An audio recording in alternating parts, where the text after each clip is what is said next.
All right. Hello, everybody. It's Friday night. It's August 14th, 2026. And I got to make sure that we're actually live before I really get into all the things. Yes. Looks like we're live. Sounds good. Sounds all right. Let's go. I mean, it's my voice, but it sounds not crackly. So let's go. Hey, everybody. It's episode 163. If you're catching this, you might be catching us on the replay. It looks like Kick is having trouble. It's having trouble going live to Kick, but everything else looks like it should be good to go today. So let's make it happen. Let's have some fun. We're going to have a blast and go on an adventure across the wastelands. We'll be right back. We're going to play an intro to get the party started. Give us some time to hit the like button and share it out with all of the friends and all of the people out there. If you like adventure, you like imagination, a little bit of humor, it's going to be a good time. So don't go anywhere. Come on back, or at least go and send it out to everybody and come on back. Be right back here. Where's my button? The Indoor Farmer Game Night, episode 163, guys. I'll be on the screen here liking and sharing as well. So let's go. Let's play.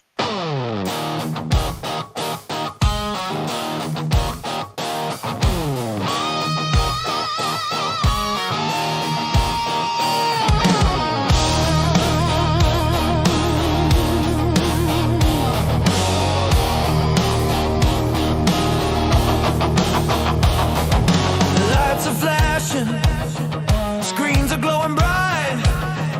Every week we gather round for the fight. Waylon's calling from his grow room throne. The indoor farmer, never alone. New game every month, he's dropping the heat. Hundreds in prizes, sponsors bring the beat. Self-sustainability, that's the core. But tonight we're playing for so much more.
More than just the green, building a family, living the dream.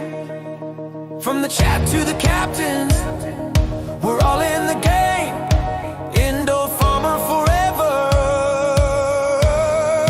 calling our name. Indoor farmer game night. Whoa, yeah, we're coming together, feel the rock and roll. Prizes flying, wins for the team. Waylon's making us feel like a dream. Indoor farmer game night. Fun and family under the lights. Self-sustainable, rocking the night. Indoor farmer.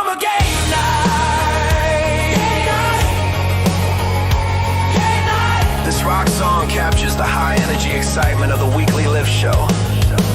The community spirit prizes and Waylon's role in bringing everyone together around self-sustainability.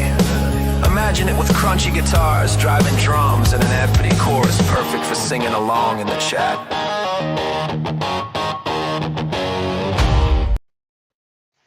All right, we are back, and we have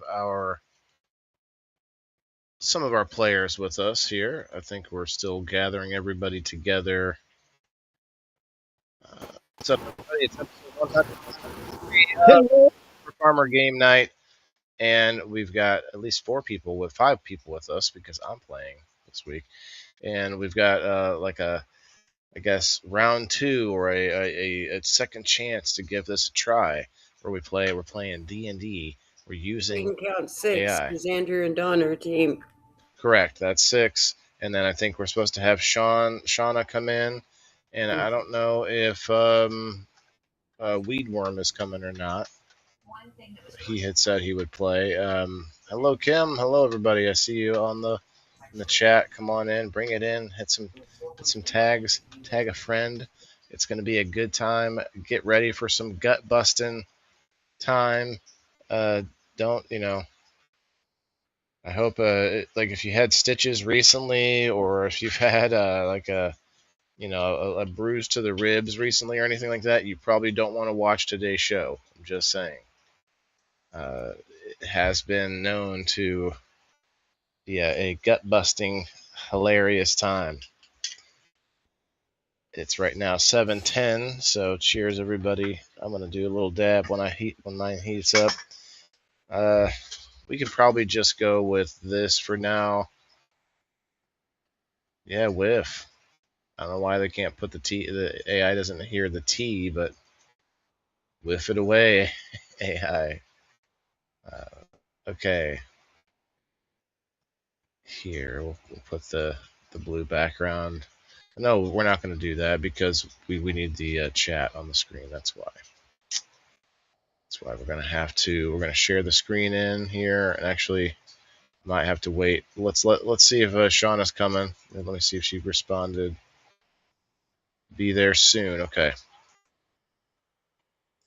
You guys can't hear the chat yet, but I need to wait until Shauna comes in so that she can unmute her camera. Shout out to Rumble. One day they'll fix it. You guys just mark my words. You've heard me talk about it many times, but you haven't heard me talk about it in this regard. One day we'll look back on it and we'll say, remember when we had to play musical chairs every fucking week to get people's cameras on? One day we'll be able to do that. All right, so Dawn, the Ladybug Wrangler, she brought in her man. I don't know, like maybe he deals with like the feed, like he feeds the ladybugs for her, I don't know. We're gonna see what happens. We'll see how it plays out. Are you stuck? Nah, blink an eye. Yeah, maybe he probably already pre-gamed a little bit too heavy tonight.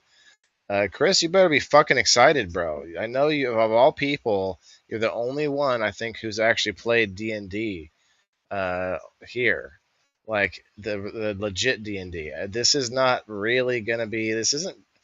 I hate to like downplay it, but the AI, like, she does all the dice rolling for us and everything, and it really it feels like a fluid adventure versus like I was gonna say I have my own dice game.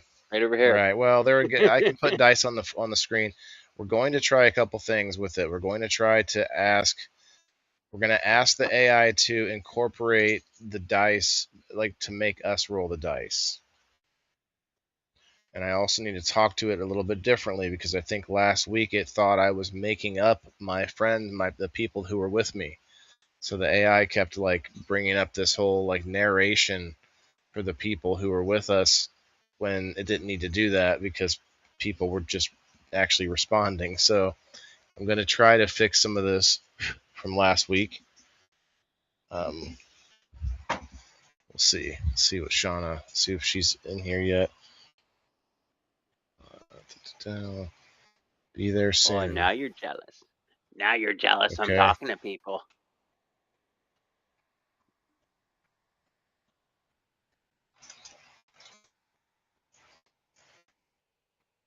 Okay, well, how is everybody? We had a good show last night. Shout out to Andrew and Chris. Pretty good people in the boxes talking about DIY. Okay. There were so many stories we didn't get to because we had 7 people on the screen. So really, there was I don't even know who got to read 2 different stories. I think we got to 8 stories altogether. But most of us sent in at least 2. I sent in 3, so it was a good one. And then I stayed on for like another couple hours playing video games on that same live stream. Got a raid later on. Yeah, it was good. All right. I don't want to share this in yet, Shauna. I gotta wait for you to share so I can share in.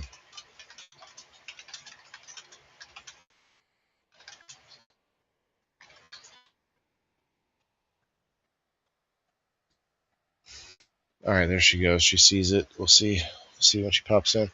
We got 6 minutes, everybody, till a little 420 action. I guess between 7:10 and 4:20, somewhere in the world, we've got it covered, right? Cheers, cheers. So we want to get this adventure started off right. Get your, grab your libations, grab yourself a nice, cool drink of water somewhere, and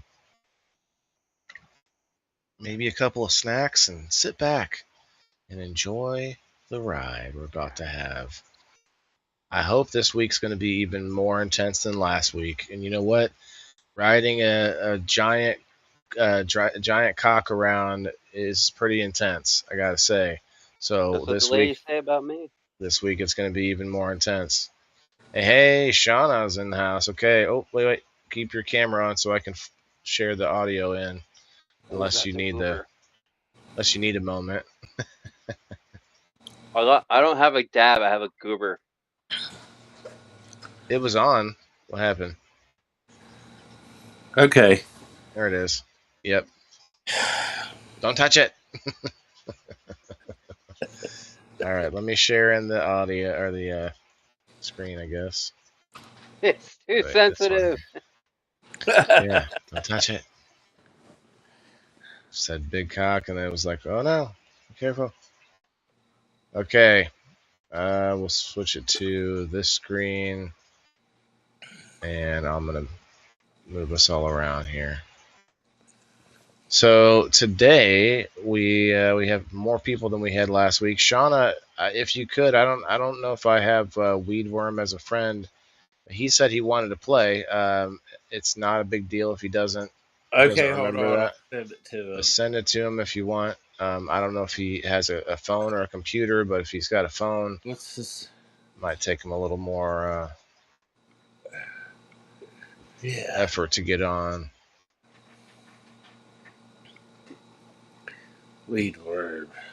We lost. Oh no, we didn't lose him. No touching of the buttons, lol. Touch him. Curtis. Now everybody can hear the chat. So if you're on Rumble, if you're listening in the live chat, you come over to Rumble, you can comment. We will hear it out loud. So I want to try something this week. I'm gonna at some points, just kind of randomly, I'm gonna decide we should ask the audience. Like if we can't decide in the adventure, we're gonna say, hey, let's see what everybody thinks. I will always decide before we let the audience. Okay, well, we're gonna try to incorporate our audience, Chris. Okay. You just have to... Sup? Oh. What's up? Oh, I see Mr. Cortez. It's cool. Yeah, I'm trying to get us set up here. It's kind of annoying. It's annoying because it's not like symmetrical and I can't just make it perfect.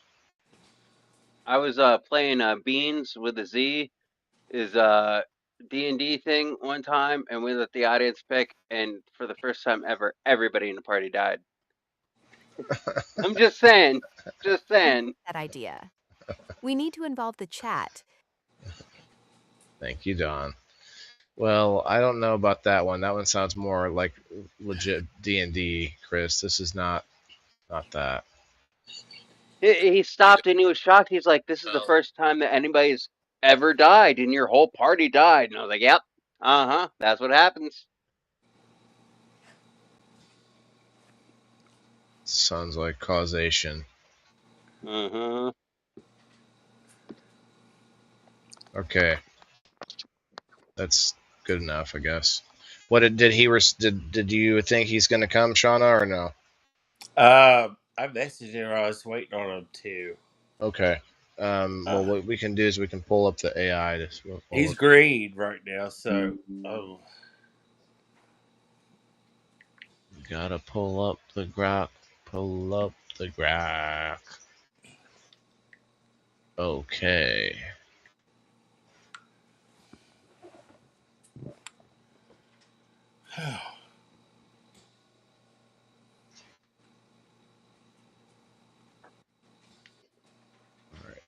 We'll have that screen visible too. All right. This is going to be a good time. Hey, Diane. Gabe was in here. What's up? Still here, Gabe. Alice. Got Margaret. Diane, there's no teams. We're not playing that kind of game. You can participate from the audience. She said, put me on a team, please. Yeah, it's still August. Yes. Here. Hey, Diane. His phone's ringing. Oh. Hi, Aura. Hey there, what's on your mind today?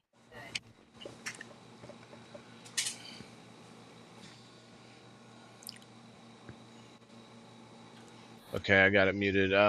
Okay, so we want to see if we're going to be adding another person, but otherwise we've got 6 people here to play. 6, maybe 7. You're forgetting Dawn again. Oh yeah, you're right. 7 people, maybe Just 8. stand there and wave your arms, Dawn. I'm counting boxes. yeah. I'm counting boxes. Well, you guys will be like maybe we'll combine you into one character that's got 2 heads. No. You'll be one character with 2 heads. Yeah, we're a team. Instead of non-binary, you guys will be the binary. We'll be Andron. Andron. And this is Andron. She was bit by one of her radioactive ladybugs, and it turned into Andrew, and she fell in love. She's the ladybug wrangler, and he is a ladybug, but he's like a teenage mutant ninja ladybug who's like instead of a turtle shell, he's got a ladybug shell. Ladybug shell. That's okay, Diane. Ninja ladybugs, teenage mutant ninja ladybugs. Right? Oh man, the possibilities are endless. Okay, let me know as soon as he replies there, Shauna, because I don't want to start without him. I'm watching. I tried. Gabe, hey. Oh wait, sorry, 420 or 422. It's still 420. Right. Shauna, go ahead. What'd you say? I was just waiting on him. I tried to call him and he didn't answer. Well, we can go ahead and skip it. I should have hit him up earlier, but I was playing Jenga with my son, so. No, Diane, you didn't forget what day it was. You forgot what month it was. Everyone. Because we're doing this all month. Hey, and in your defense, Diane, it's the first time in 3 years right. that I didn't have any. Hey, Denise. All right. Hey, Denise. I'm happy we have some men with us today. Hey, Denise. We can all ride big cocks, you guys. Yep. Oh boy. Right on, right on. All right, I'll cheers to that. Hi, Denise. Oh boy, you guys are too much. This is a fun time that we just have. Wait till you hear AI doing it. Oh Yeah, man, whole it's so month. good. So Andrew, you could be a half man, half ladybug mutant who's riding a big cock. Like you don't have like you don't get the flying power part. Like you're strong, but like your wings are kind of weak. They're kind of like these tiny wings in your back. You're like they don't get you anywhere. They get me only like a foot off the Off the ground. ground. They give you a little little flutter, little. What was his name again? Ooh, Andrew. Diane. No, the big cock. On. Oh, she started to say Red. Big Red, but then I listened to it Hello, again. And, everyone. like she did name him, but then I tried to rename him, but I didn't pay attention. I should have said, "Hey, Right. I want to rename him," You but did I thought rename he him wasn't Duke, named didn't yet, you? so I was all like, "Yeah, no, his I name is thought it was Duke." Duke. No, Yeah. because they all jumped on Yeah, Big it was Red. Duke, yes, but Yeah, then like Duke. it was actually started off as Big Red. Yeah, Big Red. Big Red. With B cook. Right. Well, I do want to say last time I forgot, but shout out to all the game night sponsors. Any of them that paid attention and noticed we weren't giving anything away. Hey, we'll be back We'll next be month. back. Speaking of which, I'm out of Mythic Genetics, so there might be a couple people who have to wait for that. I have two, so I think, but there's more than two people in boxes. So anyway, next month we'll be back. We're going to be doing things a little bit differently next month. Instead of being on teams, the game nights or the team captains instead are going to be people, just players on screen. The players, and then as they go through and win the prizes, the players will decide if I don't like that prize, we're just going to toss it to the audience. Stuff like that. Okay. Everybody present, you have their names on a wheel. The audience being the people who are subscribed, Right. and we'll still have the post up on locals for people who want to subscribe somewhere and want to do it somewhere that's not paying Facebook, and also don't have the time to hang out at the show all the time. There's still going to be that post on there. You can say, hey, I'm going to use a ticket. Put me in the wheel on the wheel. Cheers. I'll be here. Cheers. I have one more week that I'll be here. So I hope that like reduces some of the pressure that maybe people have for coming up on screen with a bunch of people counting on them, and then you're like, oh no, I don't want to play because. Hey, Alice. So there's that. Hopefully that little change there Cheers. will work out. The 28. Watch it. The 28th. Yeah. What about it? About it? 48 people watch it total. Oh yeah. Yeah. I thought you said the 28th. We're all Watch it. stoned. I know. I'm thinking, what? That's like the day that I'll be leaving. Hey, Gabe and Denise, thank you for the stars. Denise with Okay. 100 stars. Gabe with 100 stars. Hey, thank you guys. Let's get it Thank started you. off right with Hey, a Margaret. dancing banana party. All right. Let's go. D Bunny Excited. 55. She's queued up and ready to go, folks. I'm gonna write this down. We got, and I'm going to be looking to experiment with this throughout the month to see if we can still do PPX, something like and the this. dancing bananas are in the house. Hell yeah! See if we can do something like this with the prizes next month. If I can somehow get the AI to say, okay, every 10 minutes or so, like, all right, we got to have another battle or something, another whatever, something happen, like another challenge between players, something to that effect. And anyway, we'll see. I'm gonna try it out. We'll see what happens. So tonight we have myself.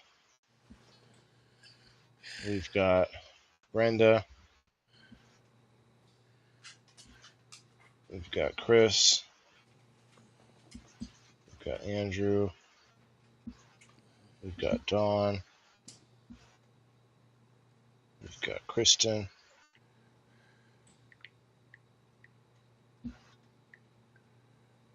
Shauna. 2, 3, 4, 5, 6, 7 people. And I'm going to put your aliases next to this. You guys all have to, y'all can input on this. We're going to kind of start it from scratch. A whole new adventure. Not quite the What's same up? the same world. Hey, what's up, Eric? Buttheads in Buttheads. the house. If you type in exclamation point Darth underscore Vader, all lowercase is fine, and then put Buttheads, you can have James Earl Jones do a ad for Buttheads. Just type in whatever you want after Darth underscore Vader. Is that All the right, soil people? that's my my friend Eric. He's one of our sponsors. Shout out to the to all the sponsors, Butthead Soil, also Buttheads Growers Club, of course. Go check them out. And if you're a grower, Sean, if you're a grower, join the Growers Club. They do a bunch of awesome stuff, not just cannabis. They actually do a bunch of community gardens. Hey, Work on Buttheads. do a bunch of work with community gardens. Hey, Eric. Cool. And he typed in Buttheads for it to say Buttheads. Yeah, do Darth Vader. Let's wrangle some ladybugs, yeehaw. Yes, right, Don. So, where was I? Oh, the sponsors. So, of course, we got drizzledab, That's the shirt I'm wearing right now. Pretty fun, pretty cool shirt. The token float, shout out. We got, not only do we have soil, but we have nutrients with the soilfoods.com worm castings. You also have all sorts of genetics, Mythic Genetics, 34 Mongrels Genetics, Hey. the Grow Room Genetics, NancyZone.com. You can also get genetics with TwistedCannabis.com. You've also got the supplies, the grow supplies at TwistedCannabis.com. I would say LeafCycle.net. Nice. He's planning to come back, LeafCycle.net. Let's see, where else can you get? Oh, the grow supplies you can get at buttheads.com too. And then, of course, you have the tie-dye shirts, the Dripping Rainbows tie-dye. And you have a bunch of munchies too. You have Blue Mountain Munchies and Mercantile. Shout out to Margaret. You also have Ozark Mountain High Creations. Those are some tasty munchies too. And let's see, we have beekeeping. We have bees, honey, and wax. You have drizzle. You have Riverview Road Apiary.com. Let's see. I know there's even more. You got Frog Hopper Grows, which is kind of a nutrients, but also he sends me the puff tops. So those are what we send out for him. Let's see. I think I have almost all of them. Oh, and then you have the cure bags. You have the 454bags.com. So all the way from grow to cure, these curing bags that you can use kind of like jars, except for a bag version of it. You know, we've got something from all angles of growing, and then we've also got things like such as apparel and pain creams and gummies and all sorts of different things like that. Edibles is another one. Yes, Edibles is a newer one. That's a Super Pro only prize. If you know, you know. Let's see. I think I got them all.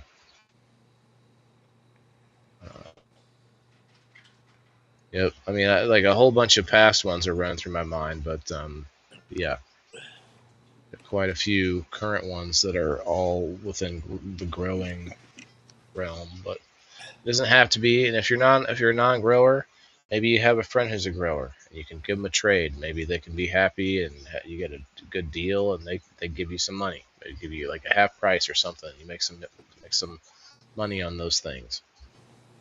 It's worth it. I think it's worth it in both parties. Okay, let's get going. Well, I would like to see if you can see our previous conversation about D&D. Sorry, I don't have access to our previous conversations. What were we talking about in that D&D chat? I Refresh thought my so. The reason memory I and we can asked pick is right because back I up. didn't have to refresh it this time, so I thought maybe she was still in there. Yeah, but you started a new thing still, and every time you restart her, But I didn't though. it's, See, look, oh, it's right here.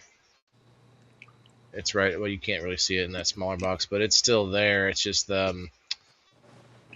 anyway. To your point, oh, it's been there from last week. I restarted my Oh, computer though, so I think oh, that's the difference. yeah. Anyway, no problem. So I'm with some friends who want to play D&D, and we're gonna have you be our dungeon master.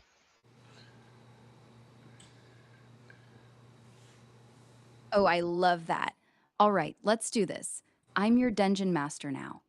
First things first, what kind of adventure are you all in the mood for? High fantasy with dragons and ancient ruins? Something dark and gritty? A light-hearted comedy campaign? Or maybe a mystery in a haunted city? And how many players are we talking about? Okay, I will lay it out for you. We are playing live on a live stream show or podcast, you might call it, and we have 7 players.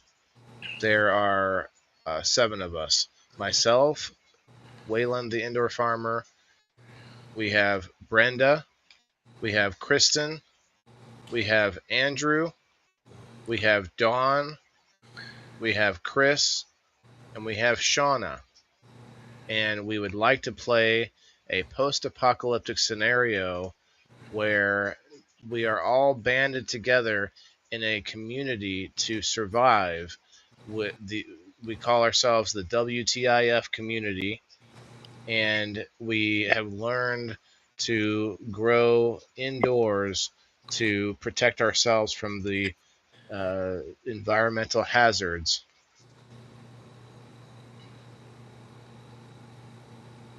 Got it.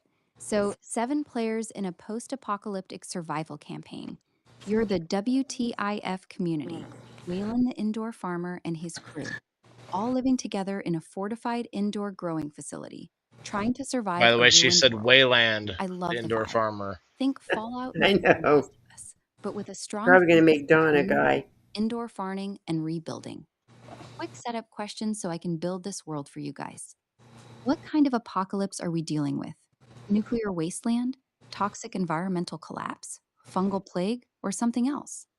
Roughly how long ago did the world end? Months, years, or decades? What's the tone you want? Gritty and dangerous? Hopeful with dark moments? Or more light-hearted with weird wasteland humor?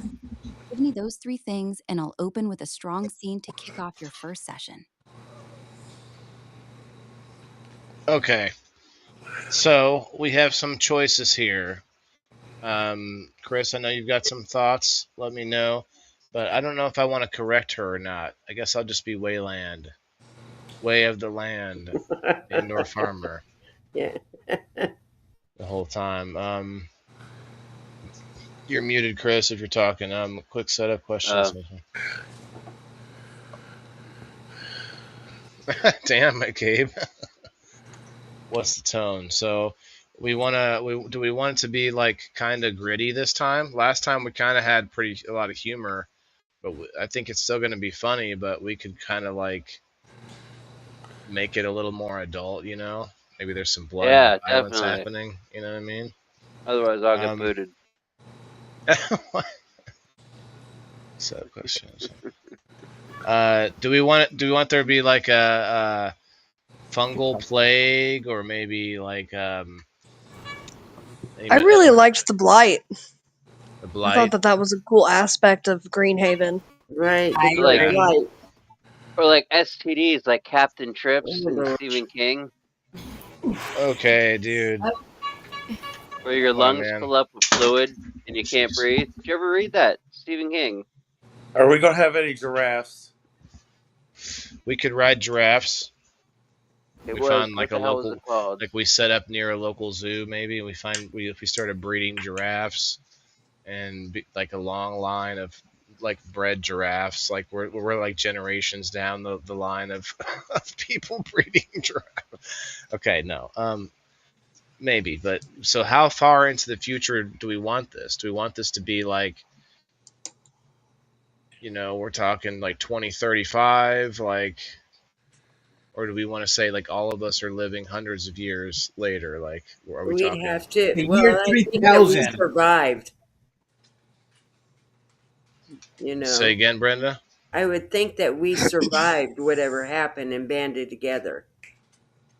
So we remember know. the old world then. We Right. have What I'm like talking about is the stand. You know, in the Oh, stand, how yeah. that big sickness came through and killed everybody, and it set everybody back. That's the thing. There was like a giant plague that came over and like killed almost so everybody. we'll just That's our use great blight. Stand. we'll use Well, the how blight. about like something like the Road Warrior? Like Hell yeah. like Like The Walking Dead. Use the rainbow to survive. taste. James, what's up? Toxicity, like Fallout. Yeah, that's what she's saying. Hopefully, light moments. Wayland the Elder. Are we going to? You have the taste. Okay. Is it going to be like The Walking Dead? Gabe, thank you for the 20 stars.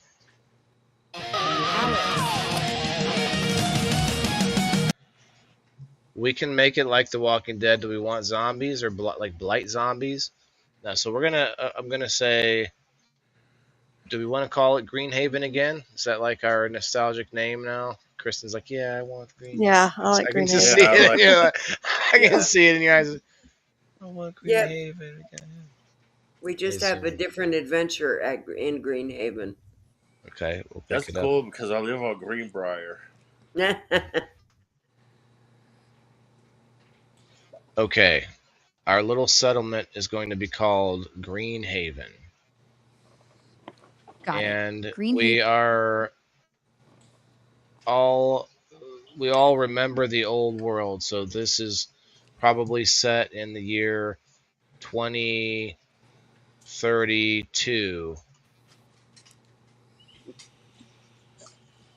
after a blight takes over and wipes out most of the vegetation.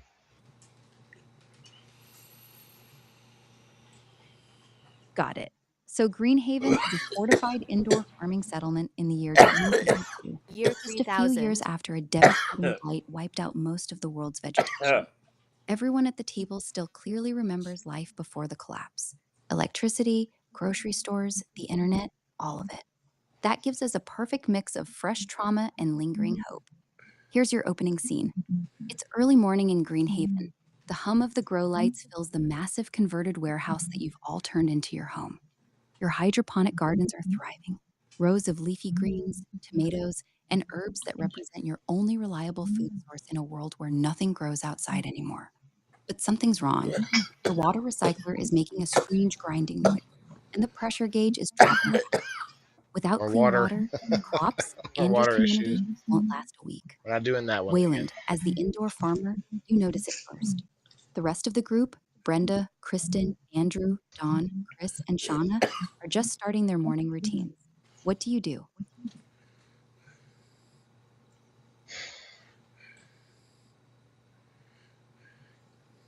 We got to smoke and coffee. Hey, get up and take care of the plants. Okay, we Right? would like to. We need to pick jobs first, and I understand that regular D&D requires dice rolling. Is there any way that you could incorporate Hey, Tracy. us rolling the dice every so often as a challenge or some sort of treasure in the game? Absolutely. We can make this work great for a live show. Here's how we'll handle it. You all pick your jobs or roles in Greenhaven first. Things like farmer, engineer, scout, medic, builder, forager, or security. That'll basically be your character class. For dice rolls, I'll describe a challenge or situation, then tell you exactly what kind of roll you need, like roll a d20 plus your engineering bonus, or everyone make a perception check.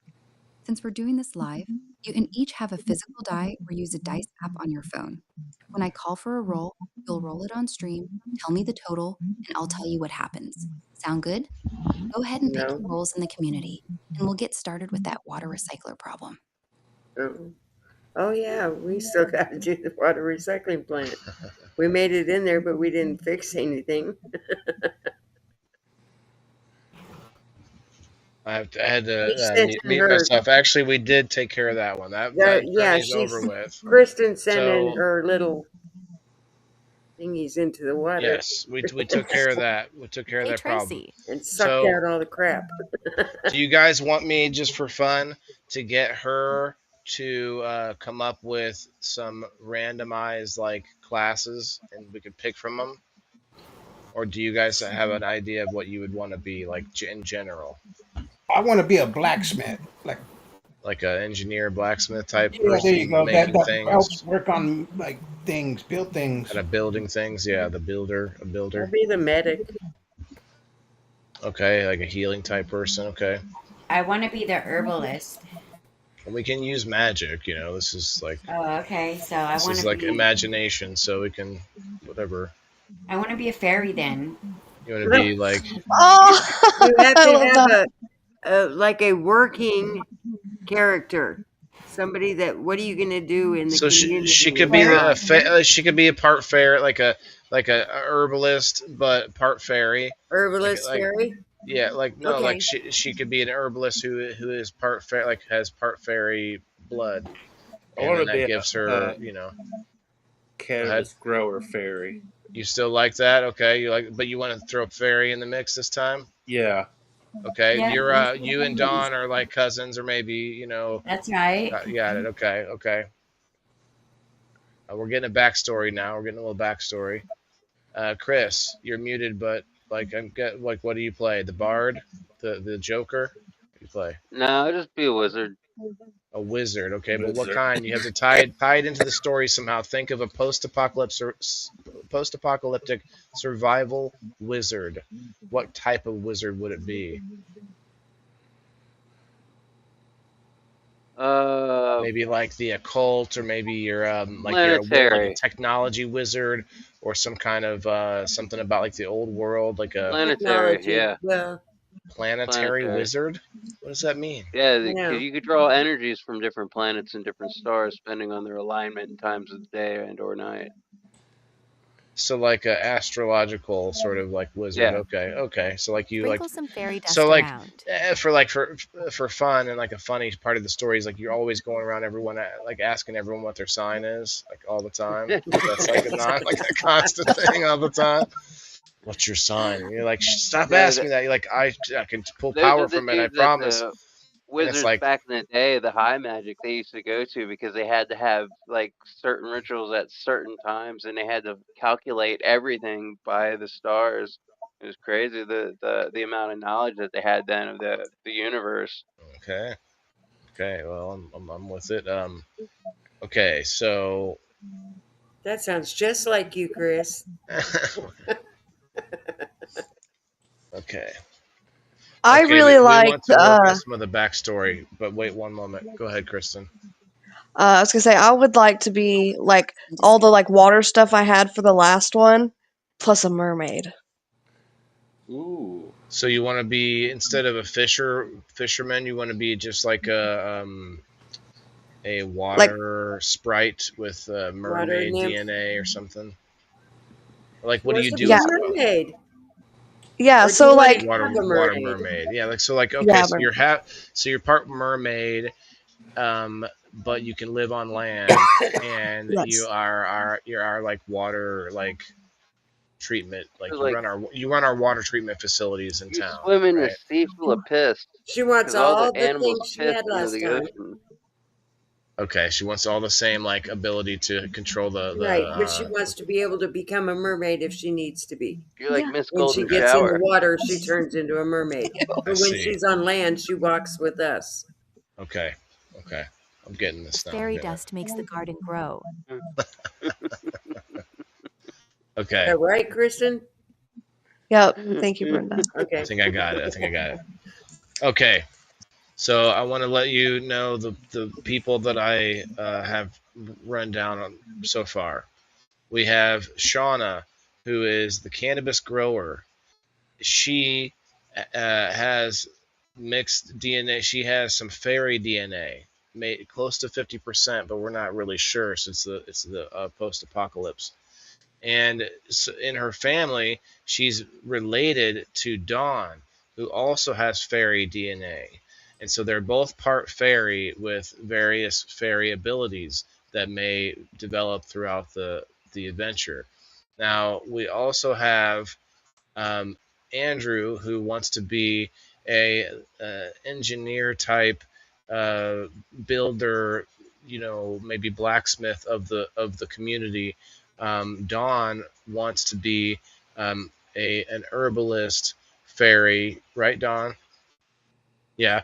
Okay. So Dawn wants to be an herbalist fairy, and then Chris wants to be a astrological wizard that draws on the power of the planets and the planetary alignments to use magic, and but otherwise, most people in the town don't really And believe nachos. that he can do this. But otherwise, he just runs the concession stand and tells everybody about his powers all the time. But at some point in the show or in the adventure, his powers will manifest, and everyone will believe him.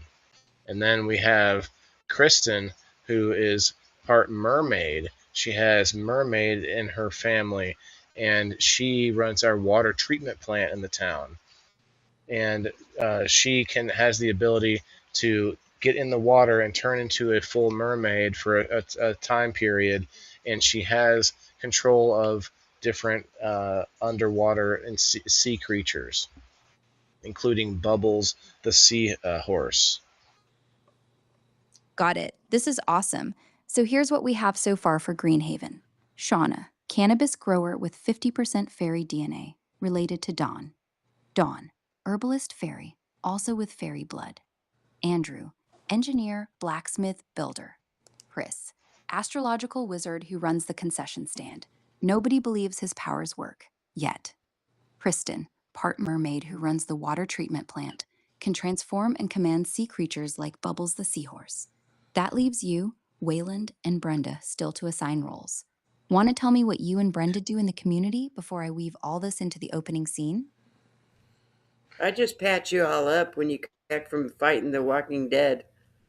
What corner do you Yes. work, Waylon? Brenda is she's a hard nosed nurse that she had many years in the business at a local hospital until it crumbled, and she was in the military before that, and so she's got some combat medic experience to where she can really patch us up in hard times, and she's gotten so good with it that she started dabbling in unknown medicines. Ooh.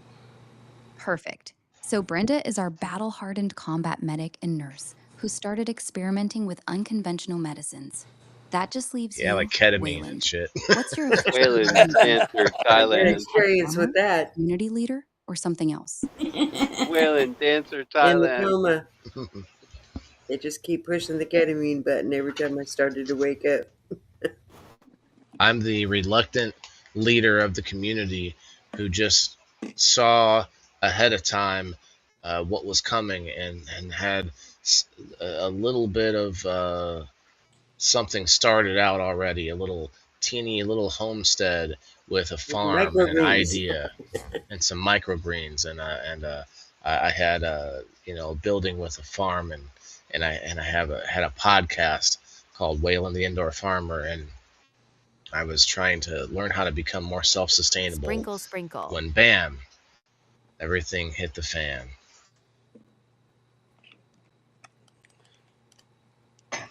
Perfect. So here's the full Greenhaven crew.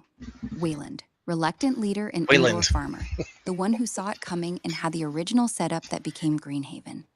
Brenda, hard-nosed combat medic and nurse, experimenting with unknown medicines.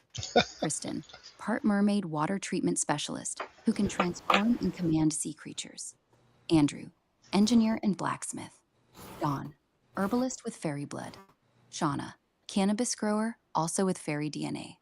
Chris, astrological wizard who runs the concession stand and nobody takes seriously. Yet,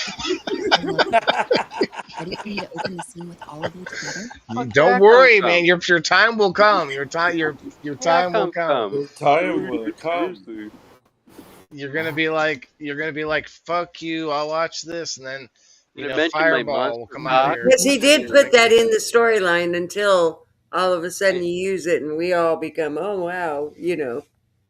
I need a We won't. midget to help me carry my junk. I mean, Oh, We don't.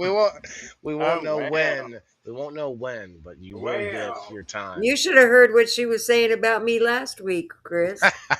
Yes, Chris. Last week, I said Brenda the ball buster. So So I every was a chance she bitch. got, Brenda was just a bitch in this story. She would just. And this week, it seems like she's not making. She's doing it a little bit better, a little bit differently. Because we just have regular names, that's why. Okay. Well, yeah. I wonder how I can get her to do what. I liked the names.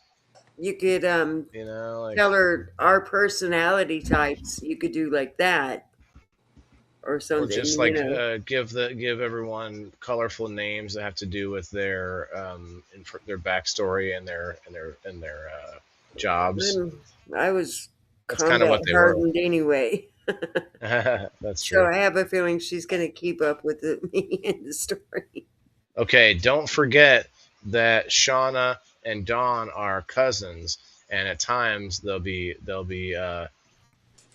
bumping into each other with information about that how they know each other.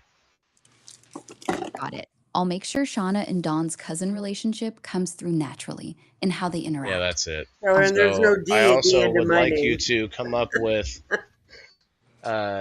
some colorful name titles that are stylish like D&D that have to do with everyone's backstory and jobs that they have in the group. Got it.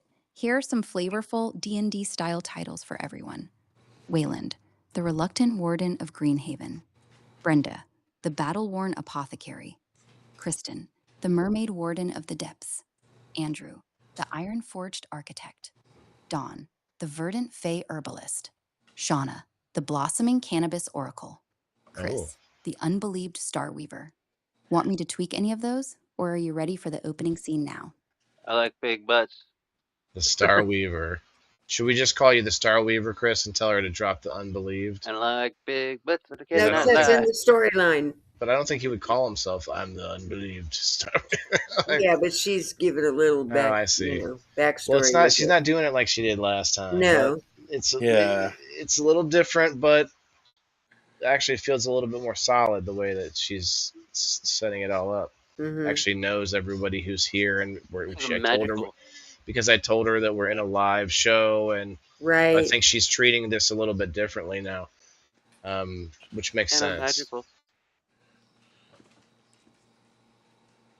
So last week she gave us just the second half, but didn't call it Brenda the battle worn apothecary. She would just say, the battle worn apothecary, in the so yeah, the warden of the depths.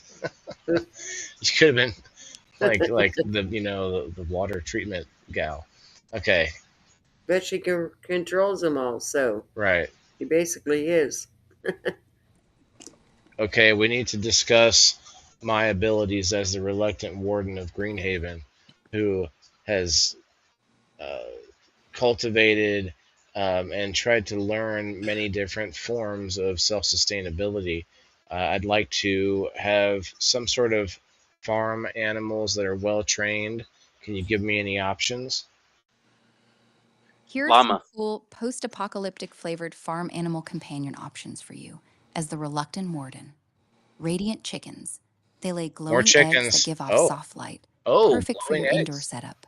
They're surprisingly good at That's how spotting we grow intruders. shit. Is the Mossback glowing goats. eggs? Tough, shaggy goats can eat almost anything. Yeah. I don't know. I Sometimes can't eat hear. I don't know. blight-infected plants. I can't hear it. Their milk has No, but all I hear is you and Chris. echo hounds.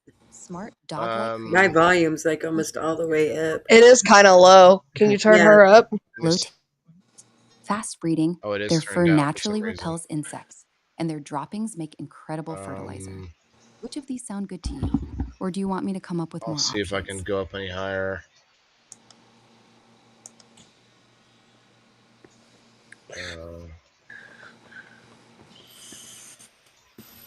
Yeah, because every time someone says something or coughs or something, I miss it. She misses it. I do. That's as up as it's gonna go, I guess. Okay. I turned it up a little bit, so hopefully that worked. So I have to pick a glowtail rabbit, fast breeding. Their fur naturally repels insects, and their droppings make incredible fertilizer. Oh, nice. Do any of these have attack or defense capabilities? Yes, a couple of them do. The Echo Hounds are your strongest option for combat. They're smart, loyal, and can be trained to attack on command. They also have a special ability where they can create distracting echoes of growls and barks to confuse enemies. The mossback goats are pretty tough too. They've got thick hides and strong horns. They can charge and knock enemies down. Plus, they're hardy enough to survive outside longer than most animals. The chickens and rabbits are mostly utility focused, though the radiant chickens can give off a blinding flash of light as a defense mechanism if they're scared. Want the Echo Hounds as your main combat companions? Or would you like me to create something even more battle ready? That's I like don't our know. coyotes. I don't know, chat. What do you guys say? James, Alice, who's in the chat tonight? We're sitting about 30 people deep. Anyone have an idea? Which one should I pick? The Echo Hounds or the Mossback Goats? The Mossback Goats sound kind of fun. Can you only have one? Say again. Can you only have one? Can't you take the? I think it's like a pair of each. But I'm Oh, saying, I can't you understand. have Yeah. Is this Maybe Noah's like Ark? one to help you, like in supplementing, like that does the good stuff, and then one for attack. maybe I get one of each. Yeah, like Yeah. a support one and Mm-hmm. That's what I was thinking. One that'll help you attack, and then Mama spit like, acid. the nice one that puts off a I glow like and acid. lays eggs. You know. Yeah.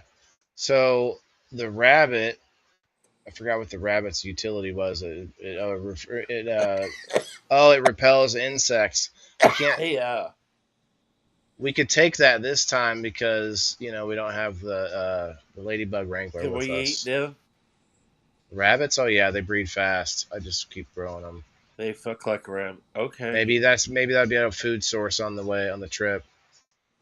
The hounds, you think, James?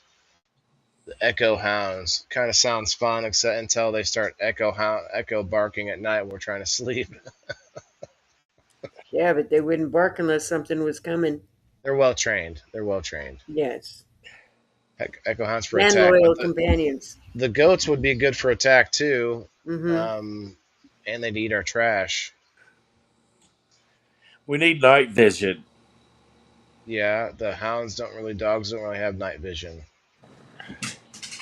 Yeah, they do. Do they? Oh yeah, I've had dogs that can run as hard as they can go, and They see way better in the dark than we do. That's Yeah. right. I feel like mermaids would be able to see really good in the dark since they swim around in the depths of the oceans. Right.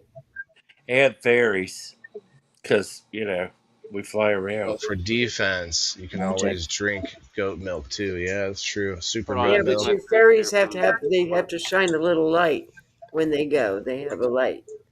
Do we get a magic wand? Okay, Shauna, the cannabis grower, will have a magic grow wand, but also I'm gonna go ahead and pick the Echo Hounds as my regular companions, but I'd like the ability to call on my other animals, the support animals and defense animals, throughout the adventure. Yeah, as needed. Got it. So here's what you have as the reluctant Warden of Greenhaven. Your main companions, a pack of echo hounds, smart, loyal, and capable of both attacking and creating confusing echoes to disorient enemies. Support animals. You can call upon radiant chickens, mossback. Oh no.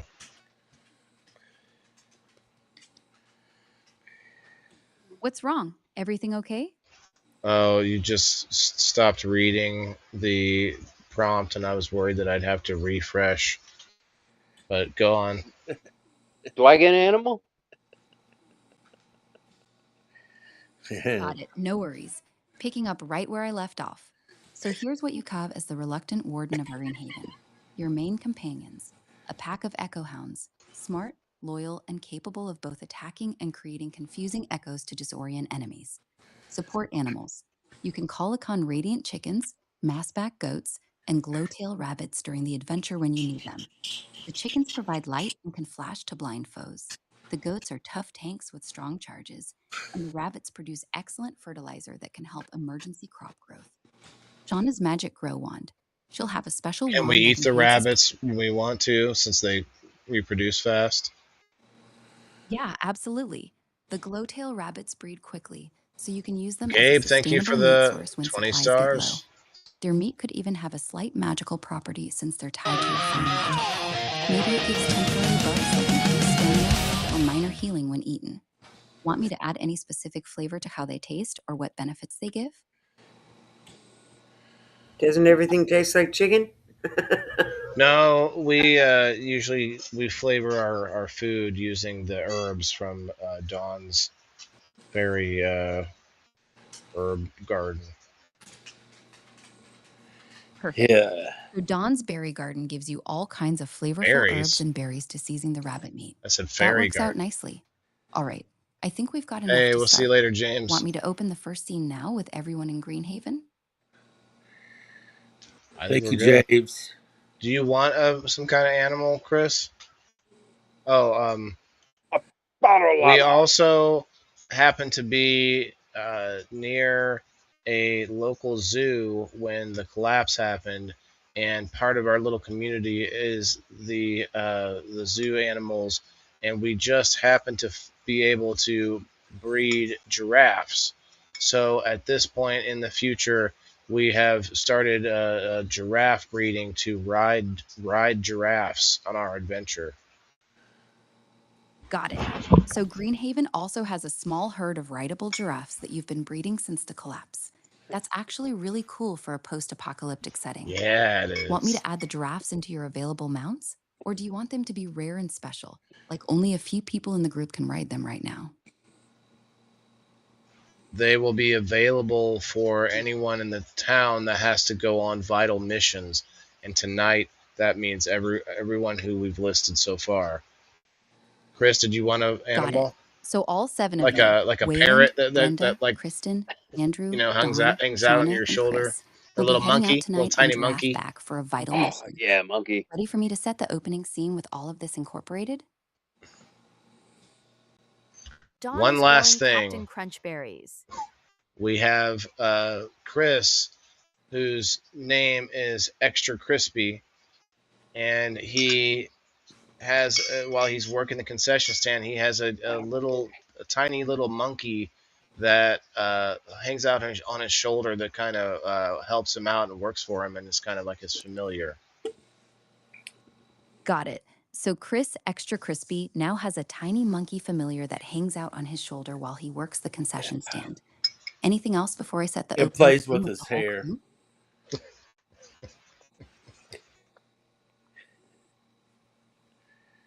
I think that's it. We definitely get together and we have a crisis. We give us a few different options.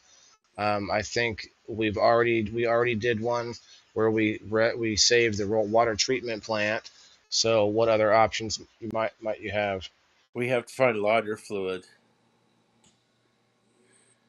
Here are 3 fresh crisis options for your opening scene. Option 1, the Blight Breach. A section of the outer wall has been compromised. Toxic blight spores are starting to leak into one of your growing chambers. You need to Here seal we it fast before it go. spreads to the rest of Greenhaven. Option 2, the missing scavengers. 2 of your community members who went out on a supply run yesterday haven't returned. Oh shit. Their last radio message mentioned seeing something strange moving in the ruins. You need to ride out and find them before nightfall. Option 3, the power failure. The main generator just died, taking half your grow lights with it. Without power, your entire food supply is at risk within days.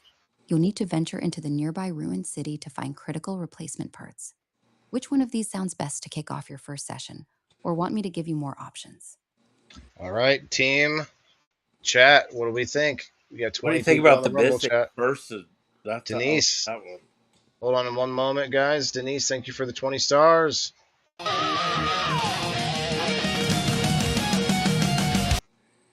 Nice. Don's growing Captain Crunch berries. You can have those pulled. You can pull those out at some point, Don. You say, hey, I packed these berries and they look and taste just like Captain Crunch berries, but I grew them. Right. And they're magical. And they're magical. Call them fairy crunch berries. Magical delicious. Yeah, Magical delicious. It's my favorite. Magically delicious, like you combine like a bunch of old world like the cereal commercials. Like fairy berries, they're magically delicious. What Fairy berry. I was gonna tell him that I was eating Dab time. hella good. I'm hitting this bong. I'll do that with you. I'll do a dab soon. Mine's ready to go. All right. So what do we pick? Option 1, option 2, or option 3? I like 2. The missing scavengers. Yeah, last time we said that we would go that people were important too. I like the option 2. Who said that? That's 2 for option 2. Anybody not want option 2? Okay. Go 2. Let's go with 2. With 2. All right. The group has decided Red we're going to berries go you with fly, option number 2. Blueberries you're going down. Got it. Option 2 it is. Here's your opening scene. It's just after sunset in Greenhaven. Cheers. The grow lights are dimmed for the night cycle when your perimeter alarm suddenly blares. A moment later, a frantic voice crackles over the radio. Greenhaven, this is Scout Team 2. We're pinned down near the old mall. There's something out here with us. It's not human. We need immediate backup. Wayland, as leader, you quickly gather the full crew. Brenda, Kristen, Andrew, Dawn, Shauna, and extra crispy Chris. The 7 of you mount up on your strongest giraffes and ride out into the blighted wasteland toward the ruined mall. The night air feels thick and wrong. Nothing feels Wrong. As you approach the crumbling mall, you hear distant shouting and the sound of something large moving through debris. Cheers. What do you do?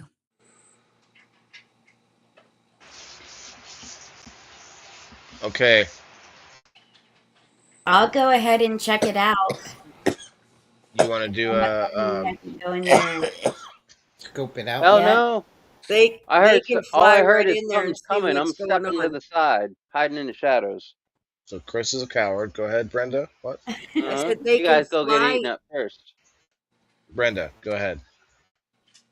They can fly. Dawn said she wanted to go, and I said they could fly in unnoticed because they're fairies. Well, fairies also and scout have it out. fairies have like invisibility type Right, but they abilities. could scout it out for the rest of us and come back Yeah. and tell us which way to go. Yeah. So we've approached the crumbling mall. You hear distant shouting and the sound of something large moving through debris. Well, right away, Dawn speaks up and says that she will scout it out, and she tells her cousin Shauna, "Come on, you're coming with us. You're coming with me to check this out," because they both have Fey abilities that are helpful for stealth.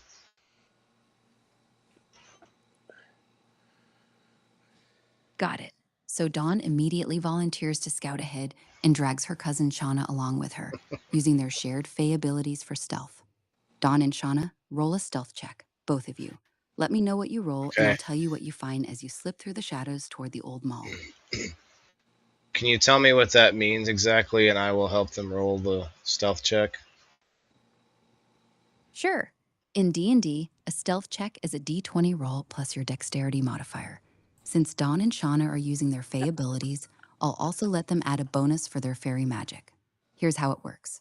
Roll a regular 20-sided die, D20, add your dexterity modifier, usually between -1 and +3 or +4.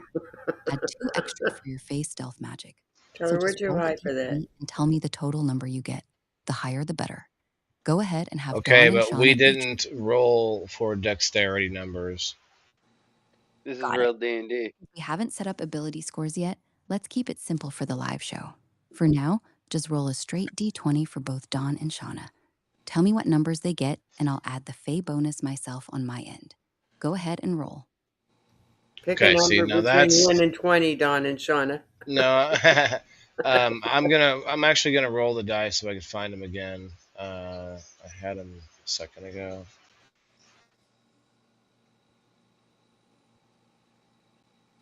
Let's put that.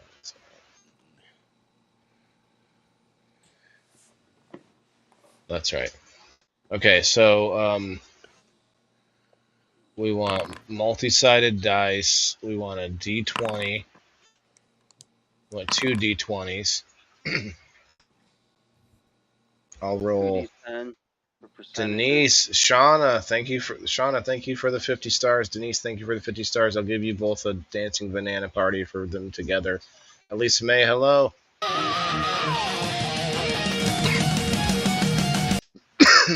Thank you very much. And let's roll these 2 dice. I'm gonna make it a little bit bigger for you guys to see.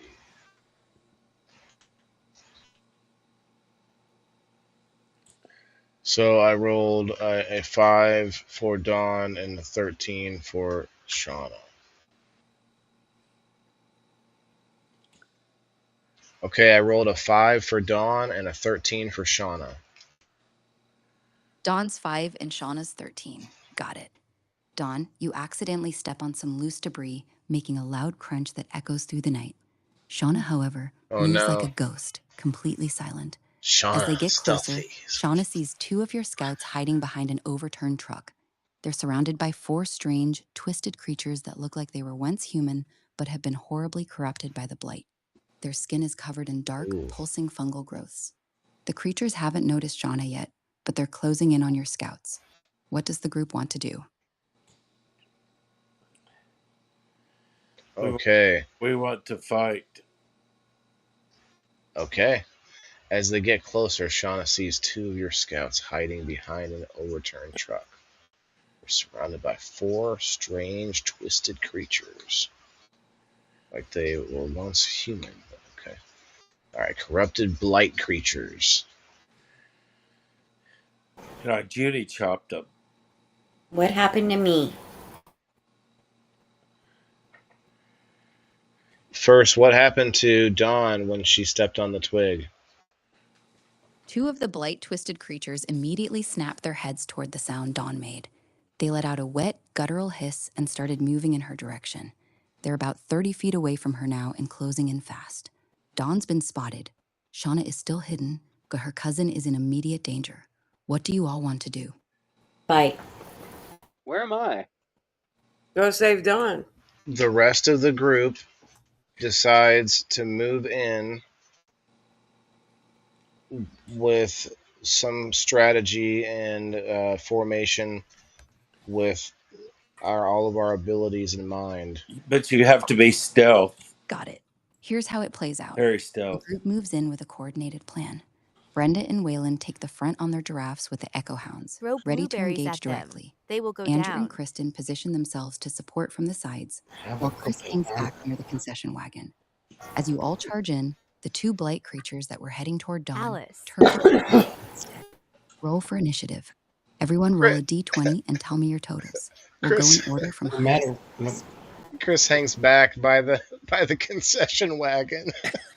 Where does that come in now? Like nobody brought a concession wagon. Just Why did you say I guess stay that's there? 'cause Why didn't I go too? you were with us.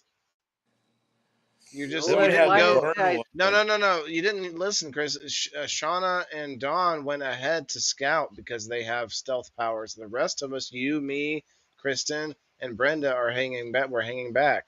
But then since Dawn got seen, we all decided to move in. You, I guess, wheeled your cart with you. But you're I'm a hanging by pimp? the cart. But maybe like maybe Chris, you're doing things from the shadows. So like you play the town fool, but really you're like zip zapping stuff from the back from from behind the scenes. I don't know. We'll see. Roll for initials or initiative. Everyone I'm roll a chilling in my d20 and cart. tell me your totals. We'll go in order from highest to lowest. So we're not. So in regular D&D, we would have all went through and decided our classes. And when you decide your class, you get a roll just for that class, or you get a roll for different things. And then once you roll that time, your character has that number, that stat or whatever. And once you go through the game, when you roll certain things, you get to add that to the roll. So if you were unlucky during the rolling in the beginning, then you had like a low luck stat or whatever, for example. Okay, so we got to roll again. We want everyone to get a D20, so we want more D20s. There's 7 D20s. We want to take away that one. Okay. All right, we're gonna roll all 7 of them in order on the screen. Me, Brenda, Chris, Andrew, Dawn, Kristen, and Shauna.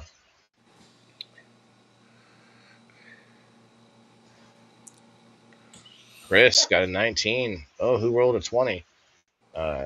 Andrew got 18. Dawn got 7. Kristen got a 20. And Shauna got an 18. Brenda, you got a 3. Sorry.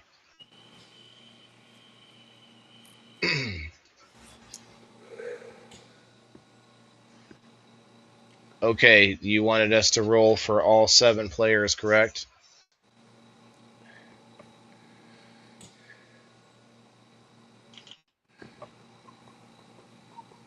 Did you want us to roll for all 7 players?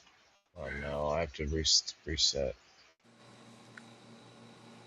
No.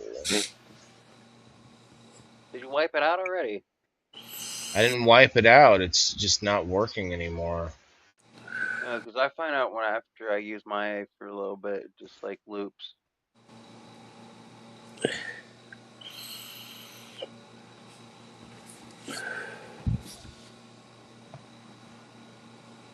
You spend a lot of time talking to AI, Chris. I use Alexa though. Oh, does it shut down after a while? Yeah, it would send itself into a loop and it'll say the same thing Hello. over and over and over again. Oh shit.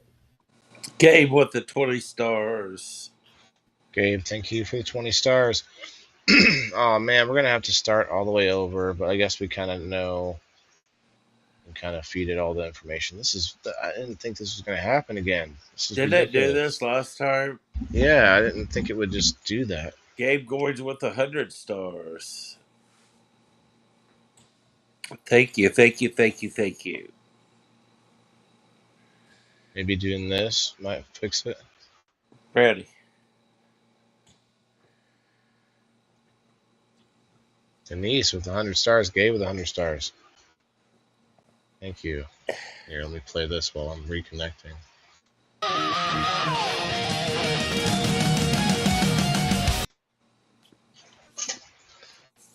Denise with 20 stars. Gabe with 50 stars.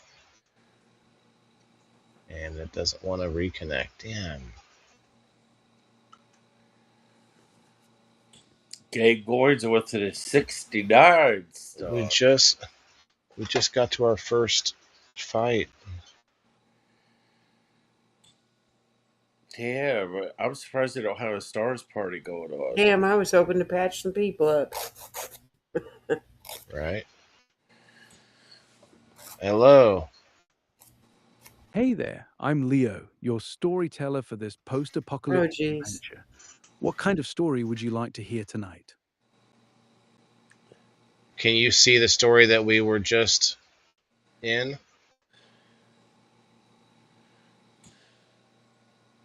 Yeah, I can see the whole story we were building together. Okay, Want me to thank you. pick up? Yes, pick up right where you left off, and I have all the D20 rolls for everyone if you'd like me to give them to you.